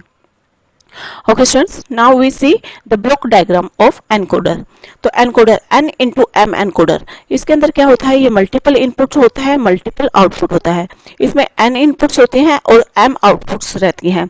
अब ये जो m आउटपुट्स रहती हैं, ये m आउटपुट हमेशा लेस देन n होती हैं। ये इसकी कंडीशन रहती है कि जो इसके अंदर आउटपुट्स होती हैं वो इनपुट्स से हमेशा कम होती हैं, क्योंकि ये इनपुट लाइंस को कम कर देता है एज ए आउटपुट में। अगर इसमें आउटपुट n है तो जो है यहाँ पर इनपुट हमारी 2 की पावर n रहती हैं। जनरली कम भी हो सकती हैं ये इनपुट्स, बट जनरली 2 की पावर n रहती हैं। जैसे अगर 2 आउटपुट्स हैं तो यहाँ पे 2 की पावर 2 यानी 4 जो है हमारी इनपुट्स रहेंगी। अगर हमारी आउटपुट 3 हैं तो इसमें 8 हमारी इनपुट्स रहेंगी। ठीक है, तो ये मोस्ट ऑफ द केसेज में यही रहता है। 4 × 2 एनकोडर को अब हम देख लेते हैं। 4 × 2 एनकोडर एंड 8 × 3 एनकोडर। 4 × 2 एनकोडर क्या कहता है कि इसमें 4 इनपुट्स रहेंगी और ये inputs D0, D1, D2, D3 हमने ले दिए हैं, कुछ भी नेम ले सकते हैं आप। और 2 आउटपुट्स, दिस इज 2 आउटपुट्स, ये हैं इनपुट्स। तो ये होता है 4 × 2 एनकोडर के अंदर 4 इनपुट्स हैं यहाँ और 2 आउटपुट्स जो है एज ए आउटपुट जाएंगी। ठीक है, अब 8 × 3 एनकोडर में 8 इनपुट्स 3 आउटपुट्स हमें दिख रहे हैं। ठीक है, ये है हमारा ब्लॉक डायग्राम। अभी हम देख लेते हैं इनकी ट्रुथ टेबल। अगर 2 × 4 एनकोडर है तो इसके अंदर ये 4 × 2 एनकोडर है और ये 8 × 3, दिस इज 4 × 2 एनकोडर। ठीक है, और दिस इज 8 × 3 एनकोडर। अब 4 × 2 एनकोडर के अंदर 4 इनपुट्स हैं और 2 आउटपुट्स हैं। तो एट ए टाइम पे ओनली 1 इनपुट ही एक्टिव होती है, तो कोई भी एक इनपुट एक्टिव हम कर सकते हैं। ये D3 इनपुट एक्टिव भी हम कर सकते हैं, और यहाँ पे हमने कर दी है D0 को एक्टिव। तो D0 को एक्टिव है पहली बार, दूसरी बार D1, फिर D2, फिर D3। पॉसिबल कॉम्बिनेशंस हमारे 2 बिट्स के होते हैं, 2 की पावर 2 डेट इज 4, और 4 कॉम्बिनेशंस 0 0 0 1 1 0 एंड 1 1। तो इस केस में हमारा D0 एक्टिव है, D1 एक्टिव है, तो हमारा ए और बी के अंदर बिट्स रहेंगे 0 1। D2 अगर एक्टिव है तो ए बी के अंदर बिट्स जाएंगे 1 0, और D3 के अंदर जो D3 अगर एक्टिव है तो ए बी के बिट्स होंगे 1 1। इसी तरीके से 8 इंटू 3 एनकोडर भी देख लेते हैं। तो 8 इंटू 3 एनकोडर में भी क्या होगा, एक टाइम पे एक इनपुट ही जो है एक्टिव रहेगी। तो ये D0 जब एक्टिव है तो बाकी सारे डिसेबल हो जाएंगे, और हमारे पॉसिबल कॉम्बिनेशंस हमारे 3 बिट्स के होते हैं, डेट इज 4 0 4 1। ये कॉम्बिनेशंस लिख लेते हैं पहले, और ये हमारे आउटपुट्स आएंगे कब, ये बिट्स आएंगी कब, जब हमारा D0 एक्टिव है तो ABC में 0 0 0 बिट्स आएंगी। जब D1 एक्टिव है, बाकी सारे डिसेबल हैं, तो ABC में 0 0 1 बिट्स होंगी। D2 अगर एक्टिव है, एट ए टाइम पे हमारे कोई भी एक इनपुट एक्टिव रहती है, और D3 एक्टिव है तो बिट्स रहेंगे ABC के अंदर 0 1 1। उसके बाद D4 एक्टिव है, D4 तो हमारी 1 0 0 की जो है आउटपुट बिट्स रहेंगी। देन ये एक्टिव है D5, तो 1 0 1 का जो है बिट्स रहेंगे हमारे आउटपुट बिट्स। और अगर D6 एक्टिव है, इधर D6 एक्टिव कर देते हैं तो 1 1 0 हमारा कॉम्बिनेशन रहेंगी आउटपुट्स की। और अगर D7 एक्टिव है तो हमारा पॉसिबल कॉम्बिनेशन ABC का जो आउटपुट बिट्स रहेंगे दैट इज 1 1 1। तो ये हमारी बन गई ट्रुथ टेबल। तो ये हमने ट्रुथ टेबल बना दी है, और हमने वो भी देख लिया, इससे पहले ब्लॉक डायग्राम भी, ट्रुथ टेबल भी, and now we see logic diagram. अब लॉजिक डायग्राम हम बनाएंगे इन ट्रुथ टेबल की हेल्प से ही। ए के अंदर 1 कब आएगा, जब देखेंगे हम, जब हमारा D2 एक्टिव है। जब हमारा D2 एक्टिव है तो ए के अंदर 1 आएगा, ठीक है। ए आउटपुट आएगी, यानी ए में 1 कब होगा, जब D2 एक्टिव होगा, और उसके अलावा D3 एक्टिव होगा। यहाँ पे 1 D3 एक्टिव है तो हमारा A एक्टिव है, ठीक है। इसी तरीके से B को भी निकाल लेंगे, जहाँ जहाँ 1 है तो उसके कॉरस्पॉन्डिंग हम देखेंगे B में 1 कब आया है, जब D1 एक्टिव है। इसी तरीके से B में यहाँ 1 कब आया है, जब D3 एक्टिव है। तो ये हमारे पॉसिबल कॉम्बिनेशंस यानी बुलियन एक्सप्रेशन बन गया, लॉजिकल एक्सप्रेशन हमारा आ गया, और इसी के बेस पे हम बनाएंगे logic diagram. A equal to D2 plus D3, और B equal to A equal to D2 plus D3, and B equal to D1 plus D3, ठीक है। ये था हमारा इसमें। अब हम जो है इनपुट्स लेंगे D1 D2, जल्दी से हम लॉजिक डायग्राम बना देते हैं, एंड D3। तो D2 plus D3, this is D2 and D3। इसका हुआ प्लस मीन्स और ऑपरेटर, तो ये आ गया हमारा A, date is D2 plus D3। अब D1 plus D3, D1 and this is D3, और इन दोनों का भी कर दिया हमने अगर और, तो ये हमारा आ गया B, that is D1 plus D3। Okay students, ये हमारा बन गया लॉजिक डायग्राम 2 इंटू 4 एनकोडर का। 4 इंटू 2 एनकोडर है यहाँ पर, दिस इज 4 इंटू 2 एनकोडर, ठीक है। अब देख लेते हैं logic diagram for 8 into 3 encoder. 8 into 3 encoder के लिए इसकी ट्रुथ टेबल देख लेते हैं। तो ए के अंदर जो है D0 जब एक्टिव है, ABC। अब यहाँ पे हमारा ए जो है, इसके पॉसिबल कॉम्बिनेशंस कैसे बनेंगे, कहाँ कहाँ 1 है, यहाँ 1 है, तो यहाँ 1 के लिए ये, फिर यहाँ 1 ये, यहाँ 1 ये, और यहाँ 1 ये। तो ए के अंदर 1 तब आएगा जब D4 एक्टिव होगा, D4 एंड D5 भी एक्टिव होगा जब, D6 और D7। यह आ गया हमारा A के लिए। और अब देख लेते हैं B के लिए। B के अंदर 1 कब आ रहा है? B के अंदर 1 है यहाँ पे, और इसके लिए B ये D2 और ये यहाँ पे है, तो इसके लिए ये वाला एक्टिव, यहाँ के लिए ये वाला एक्टिव और यहाँ के लिए ये वाला एक्टिव। तो अगर ये वाले एक्टिव होंगे तो हमारा B एक्टिव होगा। तो अगर B में मतलब D2 एक्टिव होता है, या फिर D3, या फिर D6 और या फिर D7, अगर ये एक्टिव होते हैं तो B एक्टिव हो जाएगा। C के अंदर 1 कब आ रहा है? C के अंदर 1 देख लेते हैं अब। C के अंदर है 1 यहाँ पे, यहाँ पे, यहाँ पे एंड यहाँ पे। तो इसके भी कॉम्बिनेशन देख लेते हैं हम C के। तो इसके लिए ये, इस 1 के लिए ये वाला, इस 1 के लिए ये वाला एंड इस 1 के लिए ये वाला। ठीक है, अब बिलो मार्क वाले देख लेते हैं। तो C एक्टिव होगा जब D1 के अंदर 1 होगा, यानी जब D1 इनेबल है तो C में 1 रहेगा। उसके अलावा D1 plus this one is D3, this one is D5 and this one is D7। ये हमारे लॉजिक एक्सप्रेशन आ गए हैं A B C के। और अब हम इन्हीं एक्सप्रेशन की हेल्प से बनाएंगे हमारा 8x3 एनकोडर का लॉजिक डायग्राम। तो इसके लिए देख लेते हैं A में D4 5 6 7, A में D4 D5 D6 D7 और B में लॉजिक एक्सप्रेशन हमारा कैसे जाएगा? 2 3 6 7,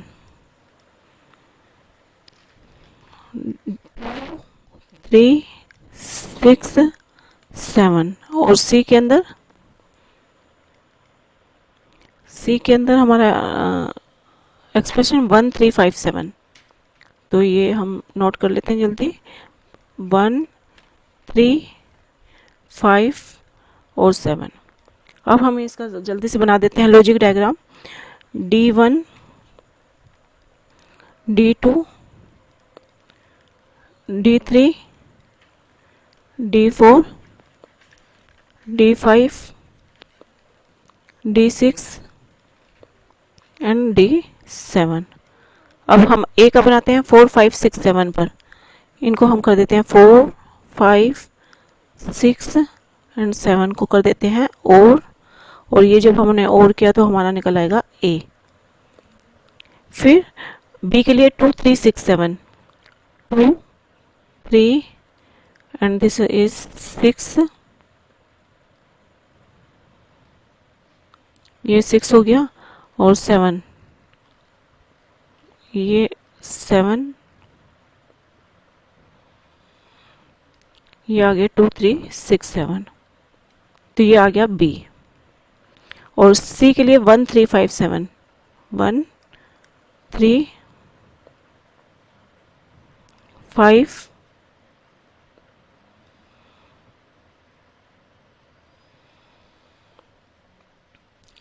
आप इसको ध्यान से बना लेंगे एंड 7।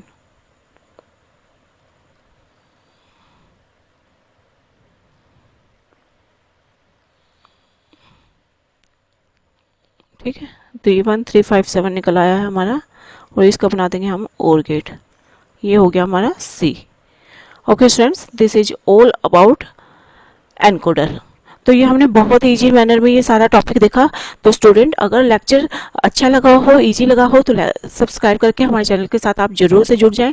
लाइक शेयर भी इसे जरूर कर दें। कोई भी अगर कन्फ्यूजन है तो कमेंट सेक्शन में हमसे जरूर से पूछ लें। Thank you, bye bye, have a nice day.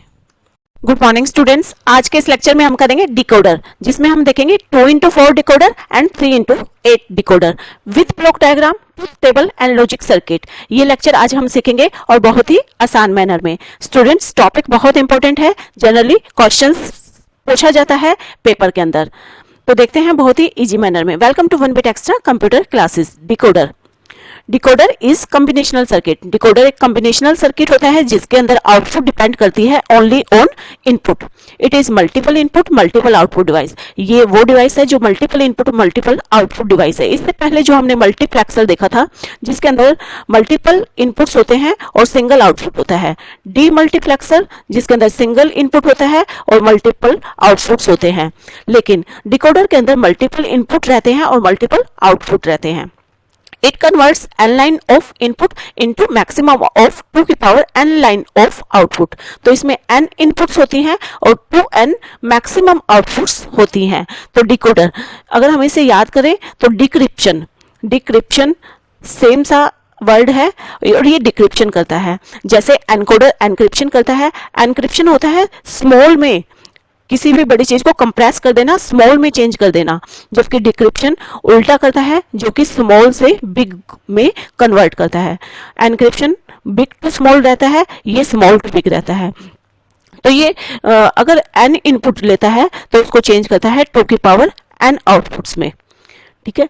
Eight a particular time one output line is active. तो एक टाइम पे एक आउटपुट लाइन ही एक्टिव होती है। सपोज हमारे इनपुट्स हैं 2 इनपुट, तो ये जो 2 की पावर 2 यानी 4 आउटपुट्स ये लेता है। अगर हमारे इनपुट 3 हैं तो 2 की पावर 3 यानी 8 आउटपुट्स ये हमें देता है। तो ये जो आउटपुट लाइन्स हैं इनमें से एट ए टाइम पर एक ही लाइन जो है एक्टिव रहती है, बाकी सारी डिसेबल हो जाती है। Application of decoder. डिकोडर के एप्लीकेशन की अगर हम बात करें तो it converts binary codes to other code. तो ये स्मॉल टू बिग रहता है। तो ये बाइनरी कोड को जो है अदर कोड में चेंज करता है। स्मॉल यानी बाइनरी को ऑक्टल में, यानी जो बाइनरी बिट्स होती हैं उसको ऑक्टल में कन्वर्ट करता है, बाइनरी को हेक्सा में कन्वर्ट करता है, बाइनरी को डेसिमल में कन्वर्ट करता है। तो ऑक्टल जो कि बेस होता है 8 और अगर हम उसकी बिट्स लें तो 8 होता है 2 की पावर 3 यानी ये 3 इनपुट्स लेता है, मतलब 3 बिट्स को ये कन्वर्ट कर सकता है 8 में। अगर हेक्साडेसिमल की बात करें तो आउटपुट्स रहती हैं। हेक्साडेसिमल का बेस होता है 16 जो कि होता है 2 की पावर 4 यानी ये 4 बिट्स को जो है कन्वर्ट करता है 16 के अंदर। अगर हम डेसिमल की बात करें तो डेसिमल का बेस होता है 10 और अगर हम 2 की पावर 3 की बात करें तो वो तो होता है 8। 2 की पावर 4 की बात करें तो ये 4 जो है 16 के कॉरस्पॉन्डिंग होता है, जबकि 16 मैक्सिमम आउटपुट्स, जैसा कि हमने यहाँ देखा था कि ये मैक्सिमम जो है 16 आउटपुट ले सकता है, पर यहाँ डेसिमल है तो 10 आउटपुट ही रिक्वायर्ड है। 4 बिट्स को ये कन्वर्ट करता है 10 के अंदर। तो ये होता है डिकोडर में। एनकोडर बिल्कुल इसके अपोजिट होता है। 8 इंटू 3, 16 इंटू 4, 10 इंटू 4 एनकोडर्स होते हैं जो कि 2 की पावर n इनपुट्स लेते हैं और n जो है आउटपुट देते हैं हमारे एनकोडर्स। अभी डिकोडर्स हम आगे देख लेते हैं। इसका ब्लॉक डायग्राम। ब्लॉक डायग्राम की बात करें तो इसके अंदर n इनपुट m आउटपुट यानी मल्टीपल इनपुट डिवाइस है, ये मल्टीपल आउटपुट डिवाइस है। ठीक है। अगर इनपुट 2 है, अगर इनपुट हमारे 2 हैं तो 2 की पावर 2 यानी 4 आउटपुट्स रहेंगे। तो 2 इंटू 4 डिकोडर का जो ब्लॉक डायग्राम है 2 इनपुट्स लेगा और 4 आउटपुट्स हमें देता है। एट ए टाइम पर एक आउटपुट लाइन ही एक्टिव रहती है, यानी अगर इनपुट हमारे होते हैं 0 0, इनपुट हमारे हो सकते हैं 0 1, 1 0, 1 1 यानी ये पॉसिबल कॉम्बिनेशंस होते हैं। तो अगर इनपुट 0 0 होते हैं तो D0 एक्टिव होता है। SFP वैल्यूज की अगर हम बात करें यानी A बार B बार अगर इनपुट हैं हमारे तो D0 एक्टिव होगा, बाकी सारे D एक्टिव होंगे। अगर इनपुट है हमारा A बार B तो D1 एक्टिव हो जाएगा, अगर A B बार है तो D2 एक्टिव होगा और अगर A B है तो D3 एक्टिव होगा। ये होता है एनकोडर के अंदर। डिकोडर के अंदर अगर हमारे इनपुट्स हैं 3 तो ये जो है 2 की पावर 3 यानी 8 आउटपुट लाइंस मैक्सिमम हमें देगा। तो 3 इनपुट्स हैं अगर तो आउटपुट लाइंस हमारी जो होंगी D0 से D7 यानी 8 आउटपुट्स। और D0 एक्टिव होगा जब जब इनपुट्स होंगे हमारी 0 0 0, 0 0 1, 0 1 0 एंड 0 1 1। ये एक्टिव होगा जब 0 1 1 होगा। ये एक्टिव होगा जब 1 0 0 होगा, ये 1 0 1 पे, ये 1 10 पे और ये 111 पे, क्योंकि हमारे जो 3 बिट्स होते हैं उनके पॉसिबल कॉम्बिनेशन 000 से 111 तक ही होते हैं। तो एट ए टाइम पर जो है एक आउटपुट लाइन ही एक्टिव रहती है, तो इस तरीके से ये एक्टिव रहेंगे। तो ये देख लिया हमने ब्लॉक डायग्राम। अब आते हैं ट्रुथ टेबल पर। 2x4 डिकोडर की ट्रुथ टेबल पहले देख लेते हैं। अगर हमारे इनपुट्स हैं 2 तो आउटपुट्स रहेंगे 4, यानी अगर हमारे इनपुट हैं 0 तो D0 एक्टिव होगा, बाकी सारे डिजेबल होंगे। 01 है तो D1 एक्टिव रहेगा, बाकी सारे डिजेबल। 10 पे D2 एक्टिव, बाकी सब डिजेबल। 11 पे D3 एक्टिव और बाकी सब डिजेबल। ये है 2x4 डिकोडर की जो है ट्रुथ टेबल। अब देख लेते हैं 3x8 डिकोडर की ट्रुथ टेबल। और 3x8 कहता है कि 3 इनपुट्स रहेंगे, 3 इनपुट्स के मैक्सिमम जो पॉसिबल कॉम्बिनेशन 2 की पावर 3 यानी 8 कॉम्बिनेशंस होंगे, जो कि हैं 40 41 20 21 और इस तरीके से 01 01 01। तो ये पॉसिबल कॉम्बिनेशंस होंगे। अब 000 जब होता है, जब हमारा जो इनपुट रहेगा 000 तो D0 एक्टिव होगा, बाकी सारे डिजेबल हो जाएंगे। 001 पे हमारा D1 एक्टिव होगा, बाकी सारे डिजेबल हो जाएंगे। 010 पे D2 एक्टिव होगा। तो ये आप चाहे लेफ्ट टू राइट लिखें चाहे राइट टू लेफ्ट लिखें, आपको इनेबल करना है 1 बाय 1 करके। तो D0 पहले इनेबल, फिर D1, फिर D2, फिर D3, D4, D5, D6, D7। ये ट्रुथ टेबल बन गई 3x8 डिकोडर की। ओके स्टूडेंट्स, अब देख लेते हैं लॉजिक डायग्राम भी। और 2x4 डिकोडर का लॉजिक डायग्राम आपने कैसे बनाना है, आपने इनपुट लेना है A B, ठीक है। अब आपने A और B से ये लाइन भी निकाल देनी है। यहाँ से जो है आप ये लाइन भी निकालेंगे, ये वाली, ठीक है। अब आपने यहाँ पर क्या देते जाना है, अकॉर्डिंगली यहाँ से देखते हुए देते जाना है। ये 0 है तो आपने 0 के लिए इन्वर्टर लगा देना है, ठीक है। तो 0 के लिए आपने लगा दिया है इन्वर्टर, ठीक है। आगे है 01 तो इस 0 के लिए इन्वर्टर लगा दिया, 1 को आपने डायरेक्ट दे दिया, B का 1 डायरेक्ट। अब A का आगे 10 है तो A का 1 डायरेक्ट और यहाँ पे 0 का इन्वर्टर। अब यहाँ का 1 डायरेक्ट 1 भी डायरेक्ट, यहाँ पे भी 1 डायरेक्ट। अब जब आपको इस तरीके से इन्वर्टर्स लगा करके लॉजिक डायग्राम शो करना है, जब आप 0 दोगे तो आपने जो इन्वर्टर लगाया है ये इसको कर देगा 1 1, ठीक है। और 1 1 का एंड होगा 1, यानी इट मीन्स D0 एक्टिव हो जाएगा एट द इनपुट ऑफ 0 0, ठीक है। और ऑन द इनपुट ऑफ 0 1 तो 0 को ये बाहर करके 1 1 करेगा और इस टाइम पे D1 एक्टिव हो जाएगा, ठीक है। तो अगर आप 0 दोगे तो D0 एक्टिव होगा, D1 दोगे तो जब आप 0 1 इनपुट दोगे तो D1 एक्टिव होगा, 1 0 पे D2 एंड 1 1 पे D3। इसको कह सकते हैं A bar B bar B, और इस तरीके से आप जो है इसको बोल देंगे A bar B A B bar and A B बार। अब देख लेते हैं लॉजिक डायग्राम 3x8 डिकोडर का भी। और 3x8 डिकोडर भी इसी ट्रुथ टेबल के अकॉर्डिंग जो है आपको ये लॉजिक डायग्राम बनानी है। 0 है तो आप इन तीनों पे दे देंगे इन्वर्टर, ठीक है। तीनों 0 पे आप दे देंगे इन्वर्टर। और ये तीनों लाइन भी एक बार निकाल देना आप। और यहाँ से आप यहाँ से देखते चलना 0 1 पे 0 पे इन्वर्टर दे देना, 0 पे भी इन्वर्टर और 1 डायरेक्ट देना। 0 1 0 0 1 0, ठीक है। जहां भी हमें 0 दिख रहा है हम इन्वर्टर लगाएंगे 0 1 और 1 1 0 0, फिर 1 0 1, फिर 1 1 0 एंड 1 1 1। तो इस तरीके से आप जो है जो भी इनपुट देंगे, इन्वर्टर लगाया है आपने वो इसको इन्वर्स कर देगा। और एंड क्या कहता है कि तीनों इनपुट अगर 1 है तो आंसर विल बी 1। तो D0 एक्टिव होगा जब तीनों के पास 0 0 जाएगा, यानी यहाँ पे जाएगा जब A bar B bar C बार। तो इस तरीके से जो है ये हमने टेबल जो है बनानी है। Okay students, this is all about decoder. Student बहुत इजी करके ये लेक्चर आपको समझाया गया है। आगे के लेक्चर्स इससे आगे हम करेंगे एनकोडर, और सभी लेक्चर्स को बहुत इजी करके आपके लिए लाया जा रहा है। अगर लेक्चर अच्छा लगा हो इसे लाइक शेयर जरूर कर दें और सब्सक्राइब करके हमारे चैनल के साथ इसलिए जुड़ जाएं क्योंकि हर टॉपिक बहुत इजी से आपको समझाया जा रहा है। Thank you, bye bye, have a nice day.